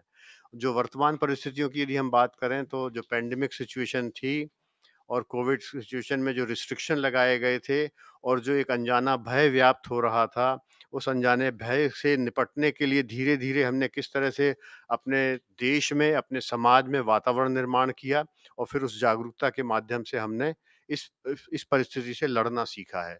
कुछ हद तक हम सफल हुए, कुछ हद तक चुनौतियाँ बरकरार हैं, लेकिन हमने संघर्ष को व्यवस्थित ढंग से करना सीख लिया और उसकी वजह से हम बहुत बेहतर तरीके से इससे निपट सकते हैं और अपने जीवन में आचरण करेंगे तो निश्चित रूप से बच्चे भी उस तरह से चीज़ों को सीखते हैं। विद्यालय में एक स्वस्थ और सुरक्षित वातावरण बनाना और इस सुरक्षित वातावरण में न केवल इस तरह की अवसाद की परिस्थितियां हैं, बल्कि जो बच्चों के मनोवेग से संबंधित हैं और जो बच्चों के चाइल्ड राइट से संबंधित हैं, उसकी ओर भी इशारा करती हैं। आपने इस बात को भी पढ़ा होगा जो स्क्रीन पर दिखाई दे रहा है कि पॉक्सो एक्ट में किस तरह के प्रावधान हैं। ये पिछले सालों की प्रशिक्षण में भी शामिल रहा है, हमारे जो टीचर्स ट्रेनिंग प्रोग्राम होते रहे हैं, तो उससे आप पर्याप्त रूप से वाकिफ़ हैं। लेकिन ये कानून के रूप में कुछ शब्द होना और प्रावधान होना एक बात है, और उसको कक्ष वातावरण के दौरान उसको शिक्षक के रूप में समझना और फिर बच्चों की उन भावनाओं को गहराई से समझकर उस पर प्रोएक्टिव एक्शन लेना। ये आप लोग टेलीविज़न में भी इस समय न्यूज़ चैनल्स में भी बहुत सारी चीज़ें देखते होंगे। बहुत सारे अपराध सिर्फ़ इस वजह से हो रहे हैं कि प्रारंभिक अवस्था में बच्चे ने बताने की कोशिश की और परिवार ने या शिक्षक ने उसको सुना-अनसुना कर दिया।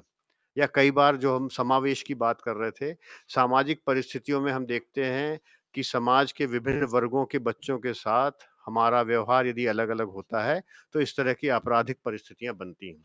कि एक वर्ग के बच्चे ने बोला तो हमने उसको अनसुना कर दिया, दूसरे वर्ग के बच्चे ने बोला तो हमने उसको बहुत महत्व दे दिया, और इसके कारण बच्चे के साथ जो अन्याय हो रहा था और जो बताने की कोशिश कर रहा था, उस कोशिश को कहीं हमने तवज्जो नहीं दी और समय पर उस पर एक्शन नहीं लिया, जिसकी वजह से गंभीर परिस्थितियाँ बनती हैं। और आप ये भी समझते हैं कानूनी प्रावधान होने के परिणाम जो होते हैं, वो अल्टीमेटली फिर रिस्पॉन्सिबिलिटी फिक्स करते हैं। एक तो होता है कानूनी प्रावधान में कि जागरूकता पैदा करना, अवेयरनेस देना और उस पर प्रोएक्टिव एक्शन के लिए अपेक्षा करना, और दूसरा मुद्दा होता है कि यदि लापरवाही की गई तो ज़िम्मेवारी फिक्स करना। तो यदि स्कूली वातावरण में इस तरह की परिस्थितियाँ होती हैं, तो ये आपको समझने की आवश्यकता है कि इसमें ज़िम्मेवारियों का निर्धारण का प्रावधान भी है और उसमें सज़ाओं के प्रावधान हैं। तो यदि हमने प्रोएक्टिव एक्शन लेकर बच्चे की बात को समझकर एक्शन ले लिया है और उसको डॉक्यूमेंट किया हुआ है, तो हमारे स्कूल का वातावरण भी अच्छा होगा और उस ज़िम्मेवारी का निर्वहन करने के प्रति हमारा सम्मान भी बढ़ेगा। और यदि हमने उसको लापरवाही में लिया, तो आगे चलकर यदि वो शिकायत कहीं और आगे जाती है, तो फिर ज़िम्मेवारी निर्धारित होती है और उसमें परेशानियाँ बनती हैं। अब हम लास्ट मॉड्यूल पर जाते हैं, समय सीमा का भी ध्यान रखना होगा।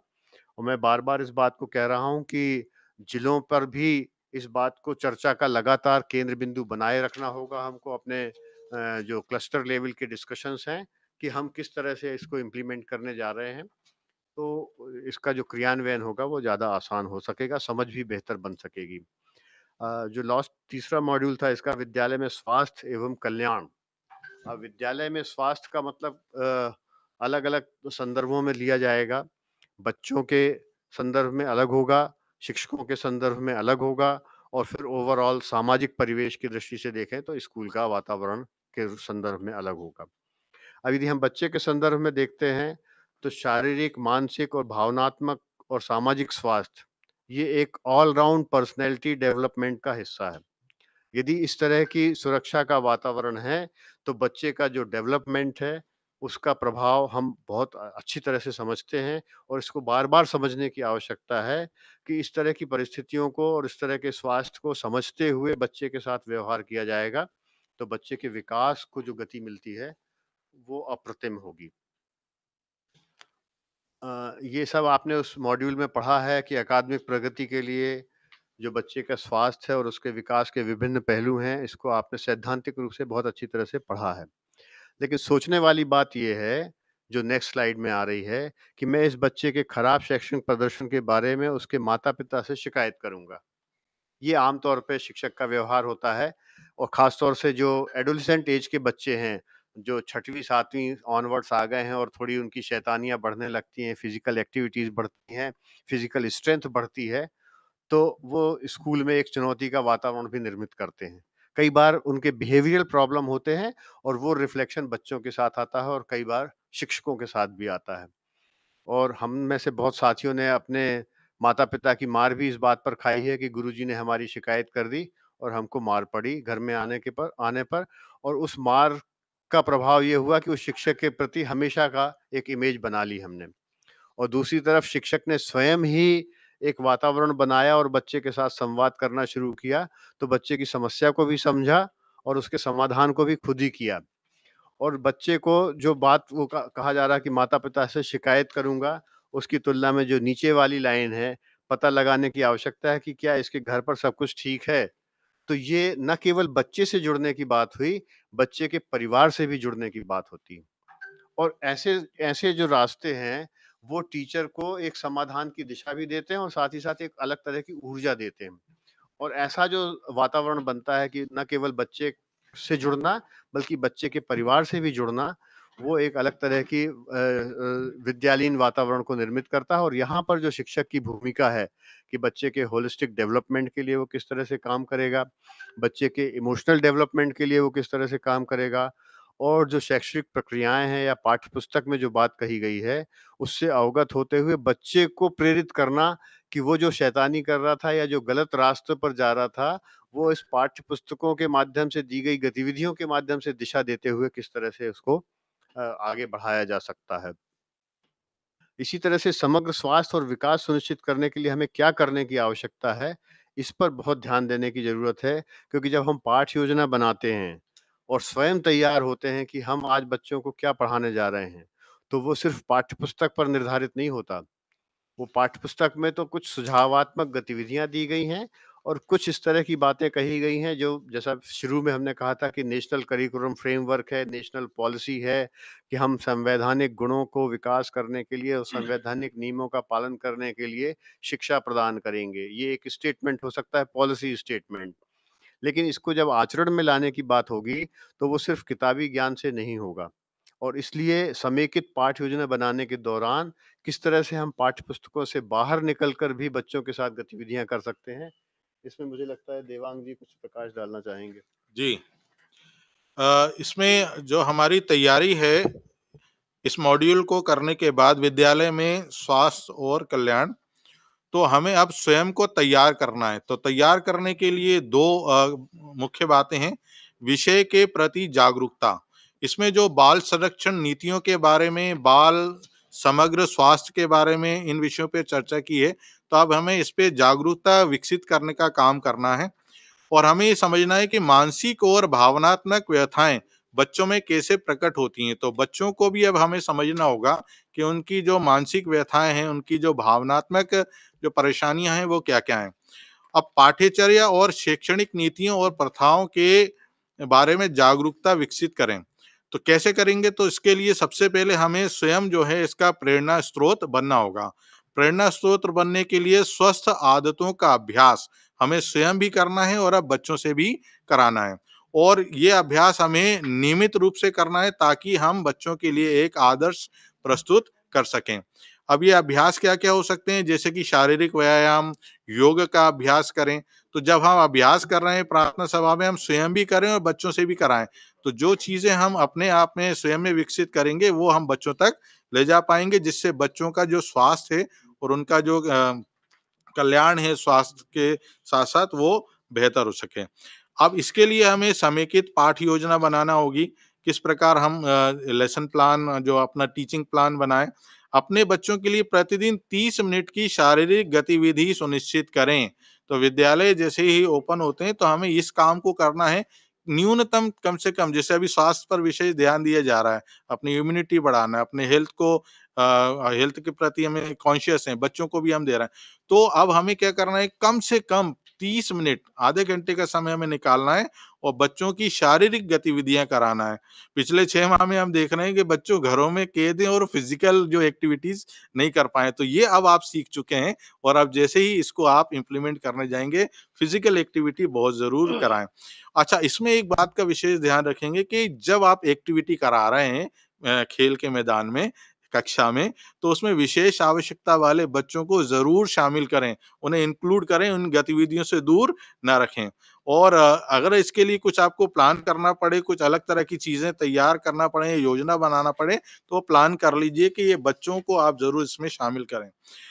इसके साथ ही आपको ये भी ध्यान रखना है कि बच्चों के साथ कोई कठोर शारीरिक गतिविधि करने की आवश्यकता ना पड़े, एक्सर्शन ना हो जाए, तो इस बात की सावधानी भी रखना होगी। गतिविधियाँ कराते समय बच्चों की सुरक्षा की भी आप ध्यान रखें, उनकी सेफ्टी का भी ध्यान रखें। और खेल जो है वो बच्चों की दैनिक जीवन की गतिविधियों का हिस्सा बन जाए। तो ये एक बार एक पीरियड नहीं, कालखंड नहीं है कि अंतिम कालखंड हो गया। इस तो दैनिक जीवन की गतिविधियों का हिस्सा बनेगा, तो गतिविधियाँ कब-कब हो सकती हैं। प्रार्थना के समय व्यायाम आप करा रहे हैं, आपने एक शॉर्ट ब्रेक दिया है, एक कालखंड खत्म हुआ शॉर्ट ब्रेक, तो अल्प विराम में भी कोई एक गतिविधि आप करा सकते हैं। 2 पाठ्यक्रमों के बीच के बदलाव जो हैं, उसमें आप गतिविधि करा सकते हैं। तो बहुत सारे ऐसे अवसर हैं कक्षा में, विद्यालय में और बाहर भी परिवेश में, जहाँ पर इन गतिविधियों के लिए आप प्लान कर सकते हैं। जी। ये समेकित पाठ योजना पर पारिक जी भी कुछ प्रकार डाल जी, सकते सर। हैं तो। ये एनसीईआरटी पाठ्य पुस्तक। जी। जी, जी। इसमें अभी जो हमारे साथियों ने बात रखी है, इसमें शिक्षक की भूमिका का भी इस मॉड्यूल में है। उल्लेख है। अब शिक्षक की भूमिका को आप कैसे परिभाषित करते हो? क्या क्लासरूम में शिक्षक की भूमिका क्या होना चाहिए? क्लासरूम में जाने के पहले की शिक्षक की भूमिका क्या होना चाहिए? और शिक्षक की भूमिका स्कूल के कैंपस से बाहर की क्या होना चाहिए? इसको समझना हमारे लिए बहुत ज़रूरी है, शिक्षक को समझना होगा। मैं एक उदाहरण से इसको ऐसा कहना चाहूँगा कि एक स्कूल चल रहा होता है, क्लास का जो समय होता है 10:30 बजे से वो स्टार्ट हो गई होती है, सारे बच्चे क्लास में बैठे होते हैं, टीचर हमारा पढ़ा रहा होता है क्लासरूम में ब्लैक बोर्ड पे। एक बच्चा चलती क्लास में डोर को नॉक करता है और वो अंदर आने की इजाज़त माँगता है। और यह प्रक्रिया शिक्षक डिस्टर्ब होता है, शिक्षक उसको आने की अनुमति तो देता है, लेकिन उसको कहीं न कहीं उपहास के शब्द बोलता है या स्केल से उसको पीटता है। यह क्रमशः प्रतिदिन हो रहा था लगभग सप्ताह भर तक। एक दिन शिक्षक ने सोचा कि वास्तव में ये बच्चा रोज़ लेट क्यों आता है?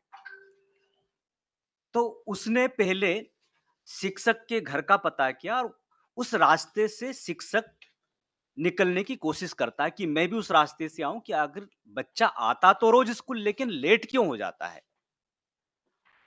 तो शिक्षक ये देखता है कि वो बालक एक ट्राइसिकल पर एक वृद्ध बैठा हुआ रहता है और उसको रोज धक्का देके उसके डेस्टिनेशन तक पहुंचाता था उसी बसाहट में।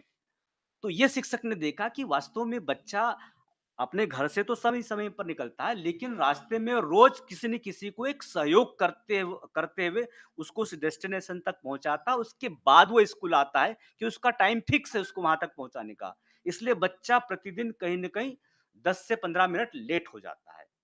जब शिक्षक को इस बात का आभास हुआ, ज्ञात हुआ कि वास्तव में मैंने उसको बिना जाने ही रोज उसको उपहास के शब्द बोलता हूँ और उसको स्केल से पीटता हूँ। तो कहीं न कहीं शिक्षक ने ये जान लिया तो उसको अपनी गलती का एहसास हुआ। वास्तव में वो रेगुलर बच्चा था लेकिन लेट आने का कारण जब उसने जाना कि बच्चा किस कारण से लेट हुआ, तो उसने जिस दिन बच्चा उस दिन भी लेट आया, नॉक किया है और जैसे ही बच्चा एंटर होता टीचर ने अनुमति दी, टीचर ने उस बच्चे को गले लगाया। बच्चा जाते से ही हाथ सामने किया कि टीचर आज भी मुझे स्केल मारेगा। उसने हाथ आगे बढ़ाया, टीचर उसके सामने नीचे बैठा, उसको गले से लगाया कि वास्तव में टीचर को उसकी गलती का एहसास हुआ। मैं शिक्षक की भूमिका की बात कर रहा हूँ कि क्लासरूम में भी अगर शिक्षक बच्चे को ठीक से नहीं पहचान पाता है, उसका ऑब्जर्वेशन हमको करना होगा। भूमिका से आशय क्लासरूम के अंदर की भूमिका उसकी जो मारने की थी, क्लासरूम के बाहर वो लेट क्यों हुआ, उसकी भूमिका को उसने जाना कि वास्तव में क्यों किस कारण से वो लेट हो रहा है। तो इन तमाम चीज़ों को हमको देखने की आवश्यकता है। मैं बात कर रहा था क्लासरूम के अंदर की, क्लासरूम में जाने के पहले की और स्कूल प्रेमाइसेस की बाहर की। तो शिक्षकों को अपनी भूमिका को बेहतर समझने की ज़रूरत है। मॉड्यूल में इन चीज़ों को जगह-जगह बताया भी गया है कि किस-किस कारण से क्या हमारा ऐसा वातावरण हो सकता है, जिसके कारण हमारी भूमिका को हमको बदलने की आवश्यकता है। हमको हमारे कम्फर्ट ज़ोन से हमें बाहर निकलते हुए एक हकीकत की भूमिका को जानने की कोशिश हमको शिक्षक को करना होगा। तभी जाकर हम शिक्षक और पालक के बीच समन्वय भी बना सकते हैं और उनका जो हेल्दी एटमॉस्फेयर की बात है, उसको भी हम बेहतर तरीके से बनाने की स्थिति में होंगे। Thank you. साथियों, जैसा कि समेकित पाठ योजना की बात है, यह हमारा मूल कर्तव्य है, पाठ की योजना बनाना।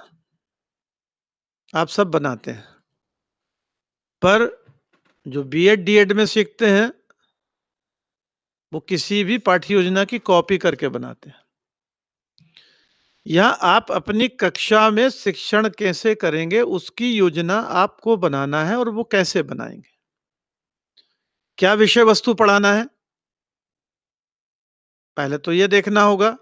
और ये देखने के लिए जरूरी है कि मैं पहले उस किताब को पढूं, उस पाठ को पढूं, और जब तक मैं उस पुस्तक को नहीं पढ़ूंगा, उस पाठ को नहीं पढ़ूंगा, तब तक मैं योजना कैसे बना पाऊंगा। और ज्यादातर हमारे साथी इसी बात में परेशान हो जाते हैं कि वो पुस्तक को बिना पढ़े ही योजना बनाने का काम करते हैं। और जब आपने पढ़ा ही नहीं है तो योजना नहीं बना सकते। आपको पता नहीं है आपका डेस्टिनेशन क्या है, आपको कहां जाना है, और आप यात्रा प्रारंभ कर देंगे तो पहुंच पाएंगे। आप यदि कहीं बाहर घूमने भी जाते हैं और आपको पता है कि मुझे उस जगह जाना है, तो ही आप योजना बना पाएंगे ना। कश्मीर जाना है और राजस्थान की तैयारी करके चले जाएं, कश्मीर में सर्दी होगी, राजस्थान में गर्मी होगी, दोनों कैसे पॉसिबल है। इसलिए पहली चीज है कि हमारा लक्ष्य क्या है उसको निर्धारित करें।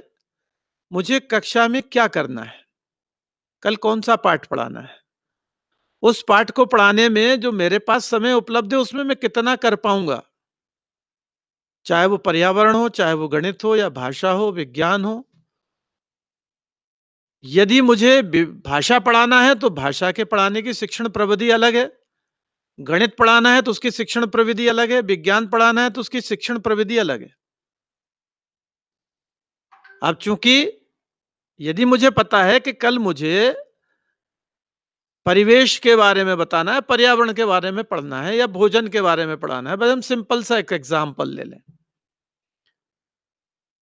अब यदि भोजन के ऊपर मुझे पाठ्य योजना बनानी है तो बच्चे की कक्षा कौन सी है, क्योंकि भोजन के अवयव कक्षा 6 में भी हैं, कक्षा 8 में भी हैं, कक्षा 3 में भी हैं, कक्षा 4 में भी हैं। तो इसके लिए मुझे पुस्तक पढ़ना चाहिए।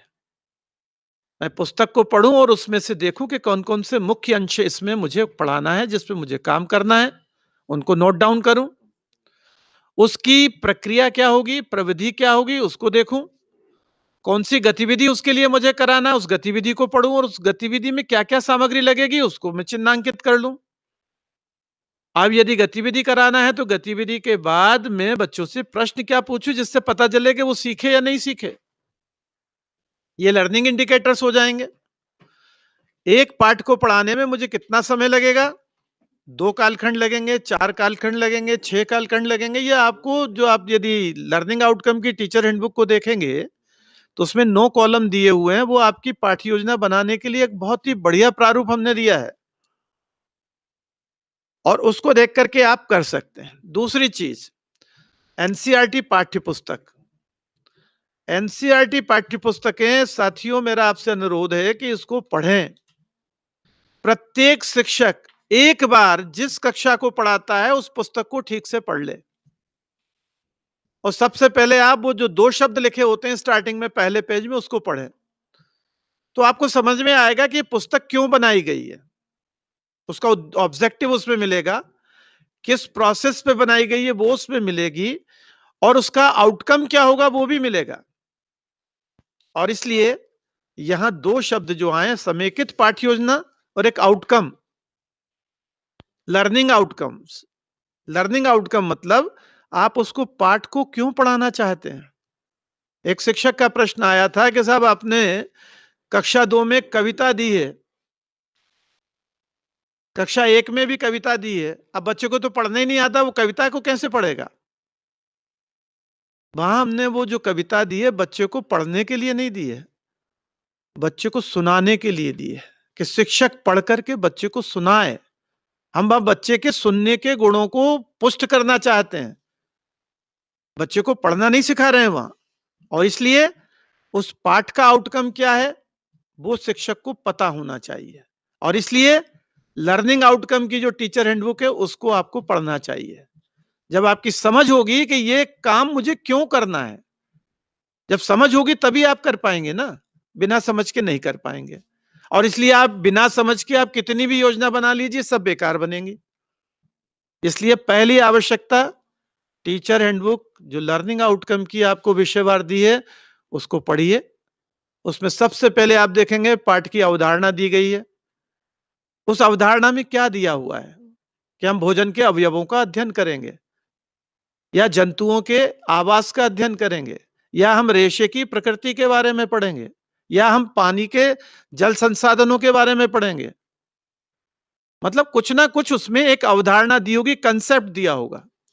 और उस कंसेप्ट के बाद उस पुस्तक में पाठ का नंबर क्या है, पाठ का नाम क्या वो दिया हुआ है। फिर एक तीसरा कॉलम दिया हुआ है, उसमें यह दिया है कि इस अवधारणा को पढ़ाने के लिए कौन सी विधि का उपयोग करेंगे। 1 2 3 विधियां दी हुई हैं।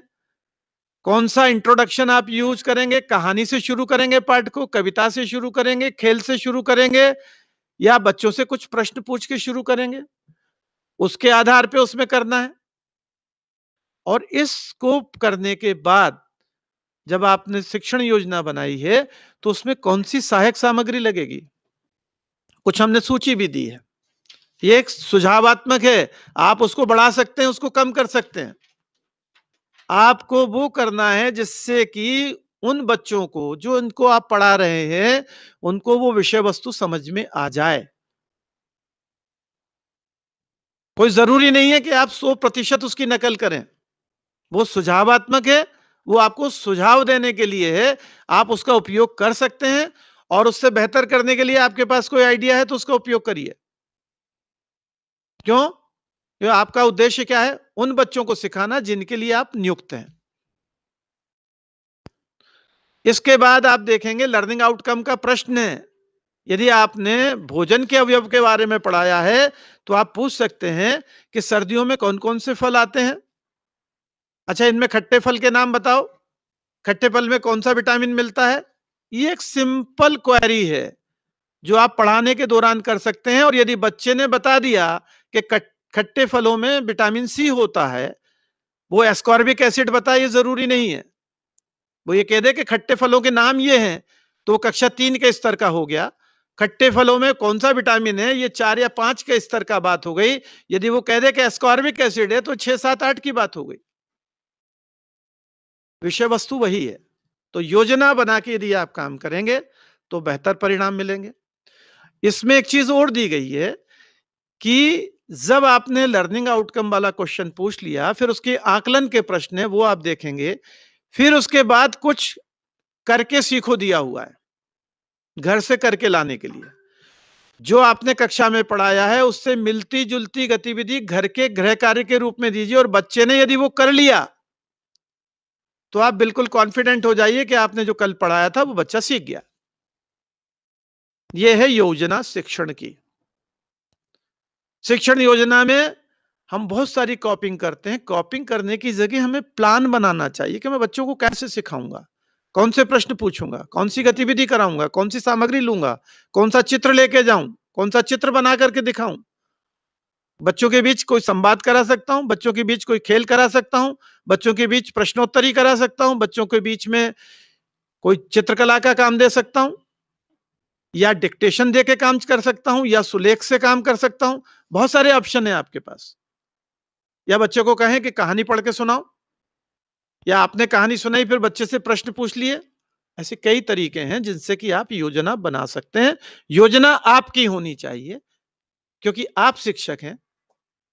आप बच्चों को पढ़ा रहे हैं और वो योजना सर्वश्रेष्ठ है जिससे कि बच्चों को समझ में आ जाए और बच्चे उसको अपने जीवन में उपयोग कर सके, क्योंकि आउटकम का आशय यही है।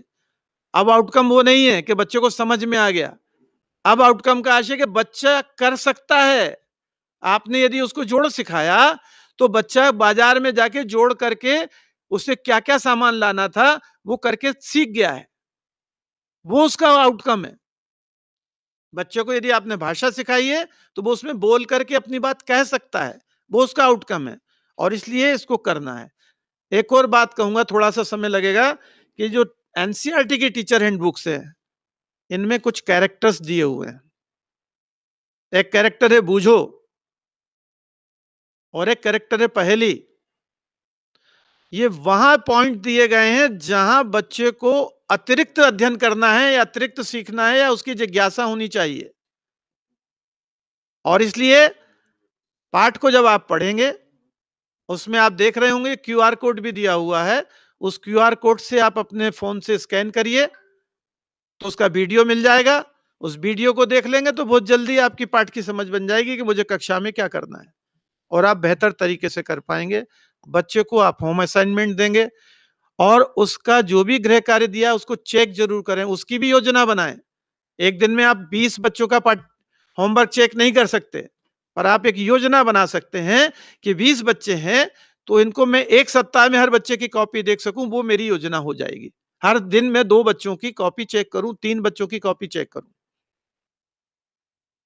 तो ये काम आप योजना बना के करेंगे तो बेहतर परिणाम मिलेंगे और बिना योजना के करेंगे तो जो अभी चल रहा है वही रहेगा, कोई विशेष परिवर्तन नहीं होगा।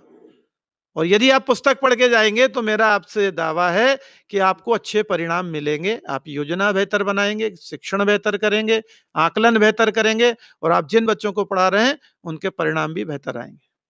Thank you. साथियों, समय का भी बंधन होता है और हम चाहते हैं कि जो हमारे आगे के लक्ष्य हैं और साथ ही साथ जो आगे की योजना है, क्योंकि ये पहला चरण है अभी, ये लंबी यात्रा है जो जनवरी तक जाएगी और यदि हमने सभी मॉड्यूल्स में अपना परफॉर्मेंस अच्छा नहीं रखा तो ये चुनौती हमारे लिए लौट कर आने वाली है, क्योंकि राष्ट्रीय स्तर से जो लक्ष्य निर्धारित हैं वो राज्य के द्वारा बताए गए हैं, उसी के बेसिस पर राज्य का परफॉर्मेंस देखा जाएगा। तो एक तो संख्यात्मक उपलब्धता और पूर्णता की बात है कि रजिस्ट्रेशन पूरा हुआ, दूसरा कंप्लीशन पूरा हुआ और तीसरा महत्वपूर्ण पहलू ये है कि जो काम हम कर रहे हैं उसकी जो अपेक्षा, आयुक्त महोदय ने बार-बार आपसे पिछली वीसी में भी अपील की थी कि हमारी जो अपेक्षा है वो अंतिम रूप से बच्चों तक पहुंचने की और क्लासरूम प्रोसेस में उसको लाने की है। तो इस संबंध में मैं सचिन जी से भी अनुरोध करूंगा कि वो इस लक्ष्य के संदर्भ में और आने वाले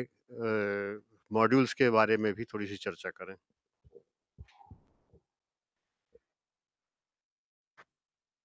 सभी लोगों को नमस्कार। धन्यवाद सर। जिस प्रकार आज निष्ठा ऑनलाइन प्रशिक्षण कार्यक्रम के प्रारंभिक 3 प्रशिक्षणों पर अकादमिक संवाद प्रदेश के सभी शिक्षकों के साथ किया गया, निश्चित रूप से यह एक नवाचार है प्रदेश के लिए, क्योंकि जैसे अभी अंतिम समय में जब डनायक सर ने बताया कि क्या केवल प्रशिक्षणों को पूर्ण करना और उनके प्रमाण पत्र प्राप्त करना, यही हम लोगों का उद्देश्य है? जहाँ-जहाँ भी हम लिखते हैं या बोलते हैं कि ज़रा सोचिए, चिंतन कीजिए, मनन कीजिए, एक शिक्षक के रूप में ध्यान लगाइए। वहाँ पर मुझे लगता है या हम लोगों को शायद समेकित रूप से लगता है कि निश्चित ही इन सभी प्रशिक्षणों का या किसी भी प्रशिक्षण का, किसी भी अकादमिक प्रशिक्षण का असली उद्देश्य या असली लक्ष्य तो निश्चित रूप से यही होना चाहिए कि मेरी कक्षा के जो भी कक्षा है उसमें जो बच्चे अध्ययनरत हैं वो राष्ट्रीय स्तर पर निर्धारित या राज्य स्तर पर निर्धारित जो शिक्षण के अधिगम है, सीखने के अधिगम है, उनको पूर्ण करें और बृहद रूप से देखा जाए तो जो एक एक अच्छे नागरिक बनने की दिशा में अग्रसर हों। तो यहाँ पर जब भी आपने देखा होगा कई बार व्हाट्सएप समूह पर हम लोग राज्य स्तर से जैसे ही कोई सर्टिफिकेट या कोई प्रशिक्षण पूर्ण करने का स्क्रीनशॉट साझा करते हैं, तो हमारा प्रयास यही रहता है कि ज़रा सोचिए कि क्या मैंने इस प्रशिक्षण से कुछ सीखा है? मेरा जो वर्तमान जो मेरा सीखने का जो ज्ञान और कौशल का जो स्तर है, क्या उससे इसमें समृद्धि की कुछ समृद्ध हुआ है, कुछ आगे बढ़ा है? और क्या मैंने इस संबंधित जो भी मैंने मॉड्यूल पूर्ण किया है, निष्ठा का चाहे मॉड्यूल 1 हो, मॉड्यूल 2 हो, मॉड्यूल 3 हो या आने वाले सभी मॉड्यूल्स, जब भी मैं मॉड्यूल पूर्ण करता हूँ, तो क्या मैंने इसको अपनी कक्षा के साथ जोड़ा है? कि हाँ, इन 3 प्रमुख बातों को या इन 3 महत्वपूर्ण बिंदुओं को मैं अपनी कक्षा में लेकर जाऊँगा या जाऊँगी। जिससे कि इस प्रशिक्षण की जो जो मुझे लगता है कि एक जो असली लक्ष्य है वो यही है कि हाँ, ये जो हमने अकादमिक ज्ञान व कौशल को निर्माण करने के लिए कोर्स पूर्ण किया है, वो निश्चित रूप से मेरे बच्चों के सीखने के अधिगम में परिलक्षित हो। हम आप सभी लोगों से ये निवेदन करते हैं कि कृपया जब भी कोई भी शिक्षक या कोई भी अकादमिक अधिकारी किसी भी स्तर पर जब भी कोई मॉड्यूल पूर्ण करे, तो कुछ प्रश्न जो शायद आपके साथ व्हाट्सएप ग्रुप पर भी आते हैं या आप लोग अभी स्क्रीन पर देख पा रहे हों, तो उनको ज़रूर देखें कि क्या मैंने इस मॉड्यूल से क्या सीखा है? क्या मैंने कोई डायरी बनाई है या डायरी के अंदर अपने कुछ मुख्य बिंदुओं को लिखा है? और इन बिंदुओं को मैं इस प्रशिक्षण से अपनी कक्षाओं तक किस प्रकार लेकर जाऊँगा या जाऊँगी? और साथ ही जो भी जिले स्तर पर या ब्लॉक स्तर पर या जो संकुल जनशिक्षा केंद्र स्तर पर जो हमारे अधिकारीगण हैं, वो किस प्रकार हमारे शिक्षकों को इन प्रशिक्षणों के अकादमिक जो भी जानकारियाँ हैं, जो भी बिंदु हैं, उस पर किस प्रकार से सपोर्ट कर रहे हैं। तो ये कुछ बिंदु मुझे लग रहे थे जो शेयर करना आवश्यक थे। मैं निवेदन करूँगा डनायक जी से। Thank you Sachin. वास्तव में जो बात सचिन ने अभी कही है कि हम अपनी योजना और अपने क्रियान्वयन का जो लक्ष्य बनाएँगे, वही हमको सही सफलता भी देगी और जो मेहनत इतनी आप लोग कर रहे हैं मॉड्यूल को पढ़ने के दौरान और नई-नई चीज़ें देख रहे हैं, सुन रहे हैं, उसको जब क्रियान्वित करते हैं तभी उसका सही आनंद भी आता है। तो मैं समझता हूँ कि उस आनंद की यात्रा में आप शामिल रहेंगे और जो ये पैंडेमिक सिचुएशन है, वो जल्दी ही भगवान की दया से ठीक होगी और हमारे बच्चे हमारे बहुत क्लोज़ होंगे और जितनी बातें इसमें कही गई हैं कि बच्चों के साथ बैठना, बच्चों की संवेदनशीलता को समझना, उसको हम साकार रूप में जल्दी ही देख पाएँगे। जब तक नहीं देख पा रहे हैं, उसके उस दौरान भी हम 5-5 बच्चों से जो प्रतिदिन मिल रहे हैं, ये हमारी एक सीखने की यात्रा का बहुत अच्छा लैबोरेटरी के रूप में भी काम कर सकता है, जिसको आपने डीएड, बीएड में पढ़ा होगा माइक्रो टीचिंग के रूप में। तो वर्तमान दौर यदि हम कहें तो ये माइक्रो टीचिंग का दौर है, जहाँ आप बहुत कम संख्या में बच्चों के घर जाकर मिल रहे हैं। तो इस जो सारी बातें हमने आज अभी तक की हैं, पालकों से संवाद करना, पालकों से साझेदारी करना, इसको भी आप साकार रूप में अभी छोटे-छोटे समूह के रूप में कर सकते हैं, जो मोहल्ला क्लास या हमारा घर, हमारा विद्यालय के रूप में आप संचालित कर रहे हैं। ये एक अनुभव भी होगा आपके लिए और एक प्रकार का एक इस तरह की परिस्थितियाँ होंगी कि छोटे समूह में आप कितनी सफलतापूर्वक इन बातों को क्रियान्वित कर पाए और फिर उसको आप योजना बना सकते हैं कि बड़े समूह में जब सारे बच्चे क्लास में होंगे, 50 बच्चों की क्लास भी हो सकती है और 60 बच्चों की क्लास भी हो सकती है। उस दौरान भी आप इसको किस तरह से पीयर लर्निंग के छोटे ग्रुप डिस्कशन के रूप में किस तरह से लागू कर पाते हैं। क्योंकि महत्वपूर्ण बिंदु ये है कि हम अपनी योजनाओं को अपने ऊपर भार के रूप में नहीं बनने दें, बल्कि अपने इस भार को दूसरे कंधों के माध्यम से कैसे हल्का कर सकते हैं। एक अच्छा क्लासरूम मैनेजमेंट यही तो है कि बच्चों के साथ हम बच्चों की शक्ति का उपयोग करते हुए और बच्चों को व्यक्तिगत क्षमताओं को पहचानते हुए उनको दायित्व भी दे सकते हैं कि वो किस तरह से हमारे मददगार साबित हो सकते हैं। साथियों, इसके साथ ही साथ हमें आगे के जो मॉड्यूल्स हैं, उनको भी समझने की ज़रूरत है कि उसकी कार्य योजना किस तरह से बनाना, उसका कंप्लीशन कैसे करना है। हमारे डीपीसी साथी हैं, प्रोग्रामर्स हैं, डाइट की फैकल्टी है, डाइट के प्रशिक्षण प्रभारी हैं, फिर आगे चलकर बीआरसी और सीएसीज़ हैं, बीएसीज़ हैं, जैसा मैंने शुरू में उदाहरण बताया था जबलपुर का कि बीएसी ने अपनी पहल से इस तरह का एक संवाद स्थापित किया और बहुत अच्छे तरीके से शिक्षकों के साथ बातचीत करके उसका क्रियान्वयन किया। इसी तरह से हमें आने वाले मॉड्यूल्स के बारे में भी व्यवस्थित ढंग से योजना बनाते हुए उसका कंप्लीशन न्यूमेरिकल टर्म्स में कंप्लीशन जो को भी फॉलो करने की आवश्यकता है। जैसा मैंने कुछ जिलों का उदाहरण शुरू में दिया था छिंदवाड़ा या नीमच का कि उन्होंने संकुल स्तर पर डिस्कशन किया। श्योपुर ने एक नया प्रयोग किया था जो पिछले वीसी में चर्चा में आया था। तो इस तरह के नए-नए प्रयोग के माध्यम से आप अपने शिक्षकों के साथ संवाद बनाकर इस कोर्स कंप्लीशन को पूर्ण कर सकते हैं। इस आगे की योजना के संबंध में मैं उस्मान खान जी से अनुरोध करूँगा कि वो अपनी बात रखें।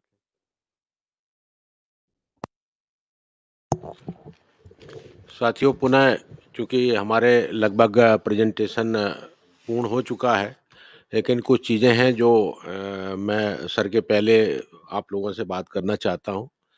पहला तो ये कि निष्ठा प्रोग्राम जो है, एक्चुअली निष्ठा कोई नई योजना नहीं है, केवल ये नाम है।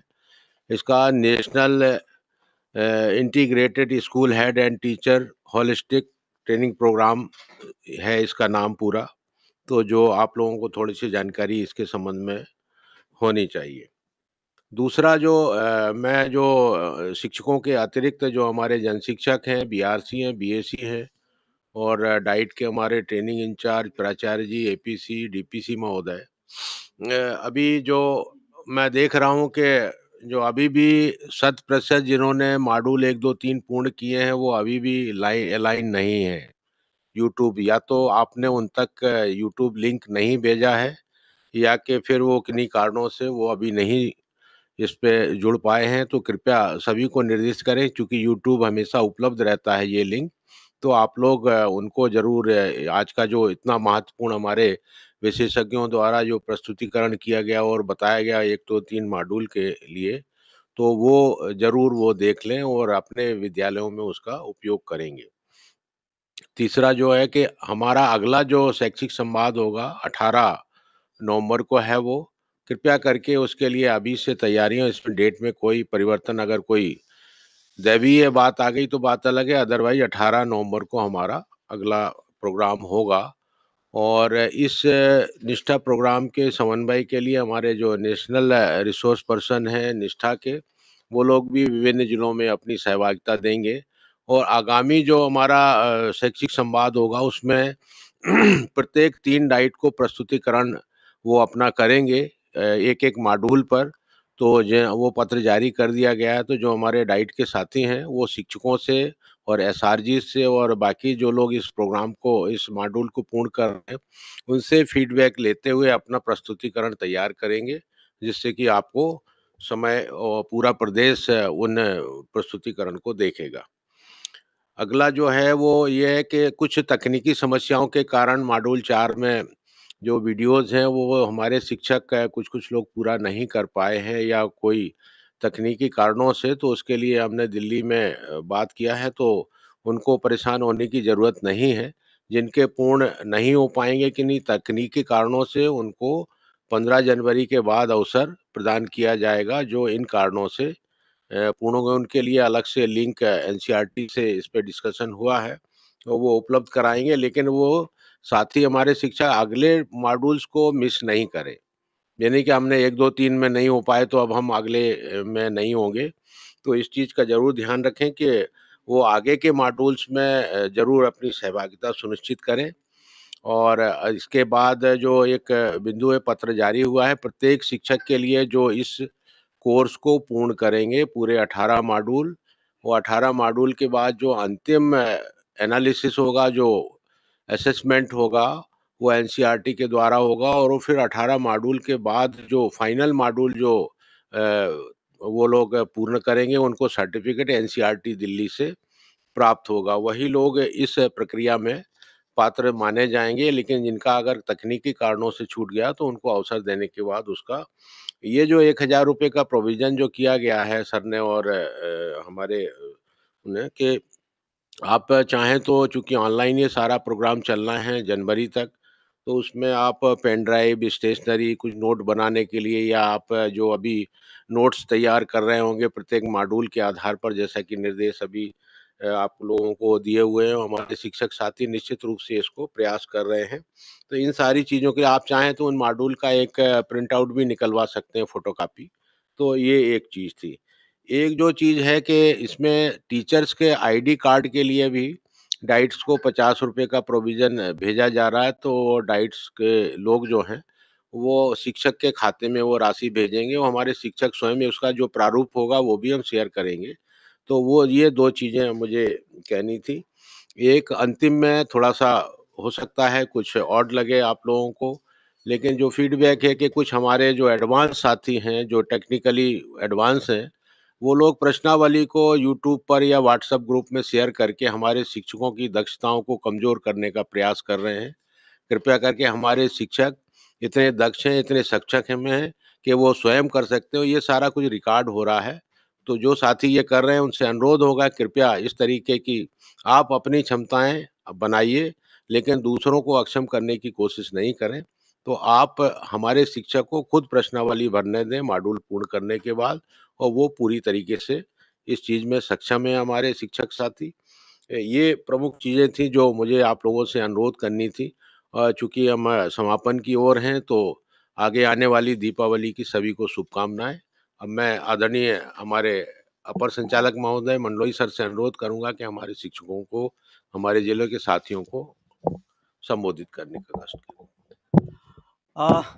एक तो आज के शैक्षिक संवाद में राज्य शिक्षा केंद्र के स्टूडियो से पूरा पैनल जुड़ा था, जिसमें डनायक जी जो टी के कंट्रोलर हैं, उस्मान जी जो ट्रेनिंग सेक्शन के कंट्रोलर हैं, हमारे बीच में अभी डॉक्टर अशोक पारिक भी थे जो पाठ्यक्रम कक्ष के नियंत्रक थे, और इसके साथ ही सचिन आशापुरे जी जो कि हमारे साथ लगातार सहयोग कर रहे हैं तकनीकी रूप से पीपीटी तैयार करने के रूप में, या सीएम राइज के जितने भी सीरीज के आपके कोर्स हुए हैं, उसमें मुख्यतः सचिन का एक बहुत बड़ा रोल था, जिसको आपने बहुत बेहतर तरीके से पूरा किया है। अब आज जो शैक्षिक संवाद हुआ है 3 मॉड्यूल के ऊपर जो आप पूर्ण कर चुके हैं, और आगामी जो मॉड्यूल होंगे, जो आपके स्टार्ट हो चुके हैं 31 अक्टूबर से, और वो उसका जो अगला शैक्षिक संवाद, जैसे कि अभी उस्मान जी ने आपको बताया है कि 18 नवंबर को होना है। उसको 3 डाइट को हमने असाइन किया हुआ है। वो पूरी तैयारी कर लें, क्योंकि आपके प्रेज़ेंटेशन को पूरा प्रदेश सुन रहा होगा, देख रहा होगा। तो आपकी तैयारी बहुत बेहतर होना चाहिए, आपका मैसेज बहुत बेहतर होना चाहिए, क्योंकि डाइट को प्रेज़ेंटेशन करना है, और डाइट हमारी एक एकेडमिक संस्था है। इसलिए किसी प्रकार का उसमें संशय वाली प्रस्तुति नहीं होना चाहिए। जो मॉड्यूल में जो कुछ भी आपने सीखा, जो कुछ भी जन शिक्षक के साथ, हमारे शिक्षक के साथ उनके अनुभवों को आपको साझा करना होगा, लेना होगा, और अपनी प्रस्तुति में उसको स्थान देना होगा। तो मैं उम्मीद करता हूँ कि इसका शेड्यूल हमने जारी कर दिया है, और जितने भी डाइट्स होंगी उसमें निश्चित रूप से उसका आप उसके बेहतर सीखने की स्थिति में होंगे। और मैं चाहूँगा कि पीपल टीम है, आपको याद होगा पीपल जो एनजीओ है, वो हमको लगातार सपोर्ट कर रहा है। इस कोविड सिचुएशन में लगातार सपोर्ट कर रहा है, तो उनका भी, वो भी आपको लगातार मोटिवेट भी कर रही हैं, और अगर कोई संस्था आपको सपोर्ट कर रहे हैं, तो उनका भी आत्मबल बढ़ेगा निश्चित रूप से।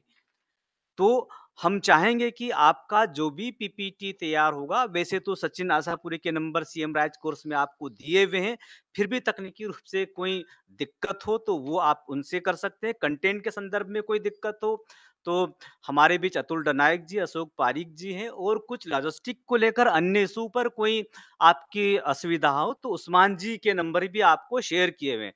तो निश्चित रूप से स्टेट ऑफिस पूरी तरह से आपके साथ है। आवश्यकता इस बात की है कि हम अपने जो भी शैक्षिक संवाद का पीपीटी तैयार होगा, वो ये ध्यान में रखते हुए कि ये हमारे लिए नहीं है, हमारी समझ के साथ-साथ औरों की समझ को बेहतर करने के लिए है।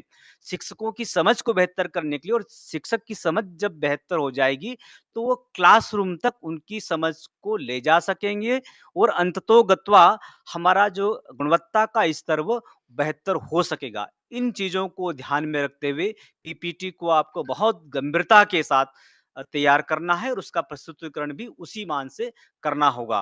तो मैं आज के इस शैक्षिक संवाद में सभी शिक्षक साथियों को पुनः साधुवाद देना चाहूँगा। अ, धन्यवाद देना चाहूँगा कि जैसे मैंने आपको प्रारंभ में भी अपने उद्बोधन में बताया कि मध्य प्रदेश का जो प्रदर्शन है, राष्ट्रीय स्तर पर बहुत अच्छे स्तर पर है, जो प्रथम 3 मॉड्यूल का लगभग 80% से ऊपर शिक्षक साथियों ने पूरा किया है। हमारे बीच में जो हमारा ये प्रोग्राम लगातार चल रहा है, ट्रेनिंग सेक्शन हमारा महत्वपूर्ण सेक्शन है। हमारे बीच डॉक्टर प्रमिला सिंह जो ट्रेनिंग सेक्शन में कोऑर्डिनेटर का काम भी देख रहे हैं, वो भी हमारे बीच हैं। वो भी अपने कुछ बातों को रखना चाह रही हैं, तो मैं अपनी बात को यहाँ समाप्त करने के पहले, चूँकि दीपावली का पर्व बहुत नज़दीक है, और ये भी कहना चाहूँगा कि उसके लिए मैं सबको अग्रिम शुभकामनाएँ देना चाहूँगा। निश्चित रूप से जब हमारे स्कूल लॉकडाउन सिचुएशन में बंद हो गए, तो निश्चित रूप से हमारे टीचर्स की बेचैनी होगी कि हमारा स्कूल कब खुलेगा, हम बच्चों के साथ कब संवाद स्थापित करेंगे, जो कुछ भी हमने इसमें सीखा है, हम कब बच्चों के बीच शेयर करेंगे, वो बेचैनी निश्चित रूप से होगी, क्योंकि जब बच्चों से हम अ, अलग रहते हुए काम करते हैं, तो कहीं न कहीं हम हमको असहज महसूस करते हैं। तो हम उम्मीद करते हैं कि दीपावली का जो पावन पर्व आ रहा है, प्रकाश पर्व आ रहा है, उसमें हमारा ज्ञान भी इस मॉड्यूल के माध्यम से हम उसको प्रखर करेंगे, उसका हम समृद्धशाली बनाते हुए हम आगामी मॉड्यूल को बहुत बेहतर तरीके से सीखेंगे और क्लासरूम तक बच्चों को ले जाने का प्रयास करेंगे। आगे की बात डॉक्टर प्रमिला सिंह रखेंगी। धन्यवाद सर। नमस्कार साथियों।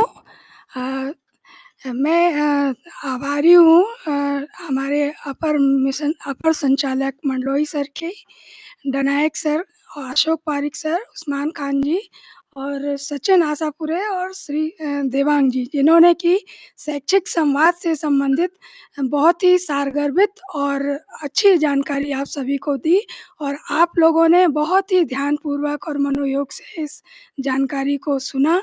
इसके लिए मैं आप सभी की आभारी हूँ और धन्यवाद प्रेषित करती हूँ कि आप आगे होने वाला जो नवंबर माह से हमारा शैक्षिक संवाद होने वाला है, वो आप बहुत ही अच्छे से और जैसे दिशा निर्देश दिए गए हैं उसका पालन करते हुए सुचारू रूप से संचालित करेंगे। धन्यवाद साथियों। लास्ट बात कहना चाहूँगा, मैडम प्रमिला ने आभार व्यक्त कर दिया, लेकिन हमारे बीच में कुछ नेशनल लेवल के रिसोर्स पर्सन है 8 पूरे प्रदेश में। देवांग जी चूँकि भोपाल से हो और उन्होंने अपनी बातें तीनों मॉड्यूल पर संक्षिप्त में रखी, बहुत सारगर्भित रखी। अगले मॉड्यूल में शैक्षिक संवाद में जैसे उस्मान जी बता चुके कि जो 8 हमारे नेशनल लेवल के रिसोर्स पर्सन हैं, अलग-अलग डिवीज़न में शैक्षिक संवाद में पार्टिसिपेशन करेंगे और आपको कहीं न कहीं एकेडमिक सपोर्ट करने का प्रयास करेंगे। तो निश्चित रूप से हम हर स्तर पर आपका सपोर्ट करने के लिए तैयार हैं। आवश्यकता इस बात की है कि आपको भी उतनी ही इच्छा शक्ति के साथ, उतनी ही ताकत के साथ इन तमाम मॉड्यूलों पर काम करने की आवश्यकता होगी, और अगर ताकत हमारा 100% हम लगाएँगे, तो निश्चित रूप से उसमें हम सफल होंगे, और बच्चे भी जो हमारे हितग्राही मूलतः जिसके लिए हम ये सब एक्टिविटीज़ कर रहे हैं, उनको भी बेहतर तरीके से लाभ होने की हम उम्मीद करते हैं। आप सभी को पुनः बहुत-बहुत धन्यवाद। साधुवाद।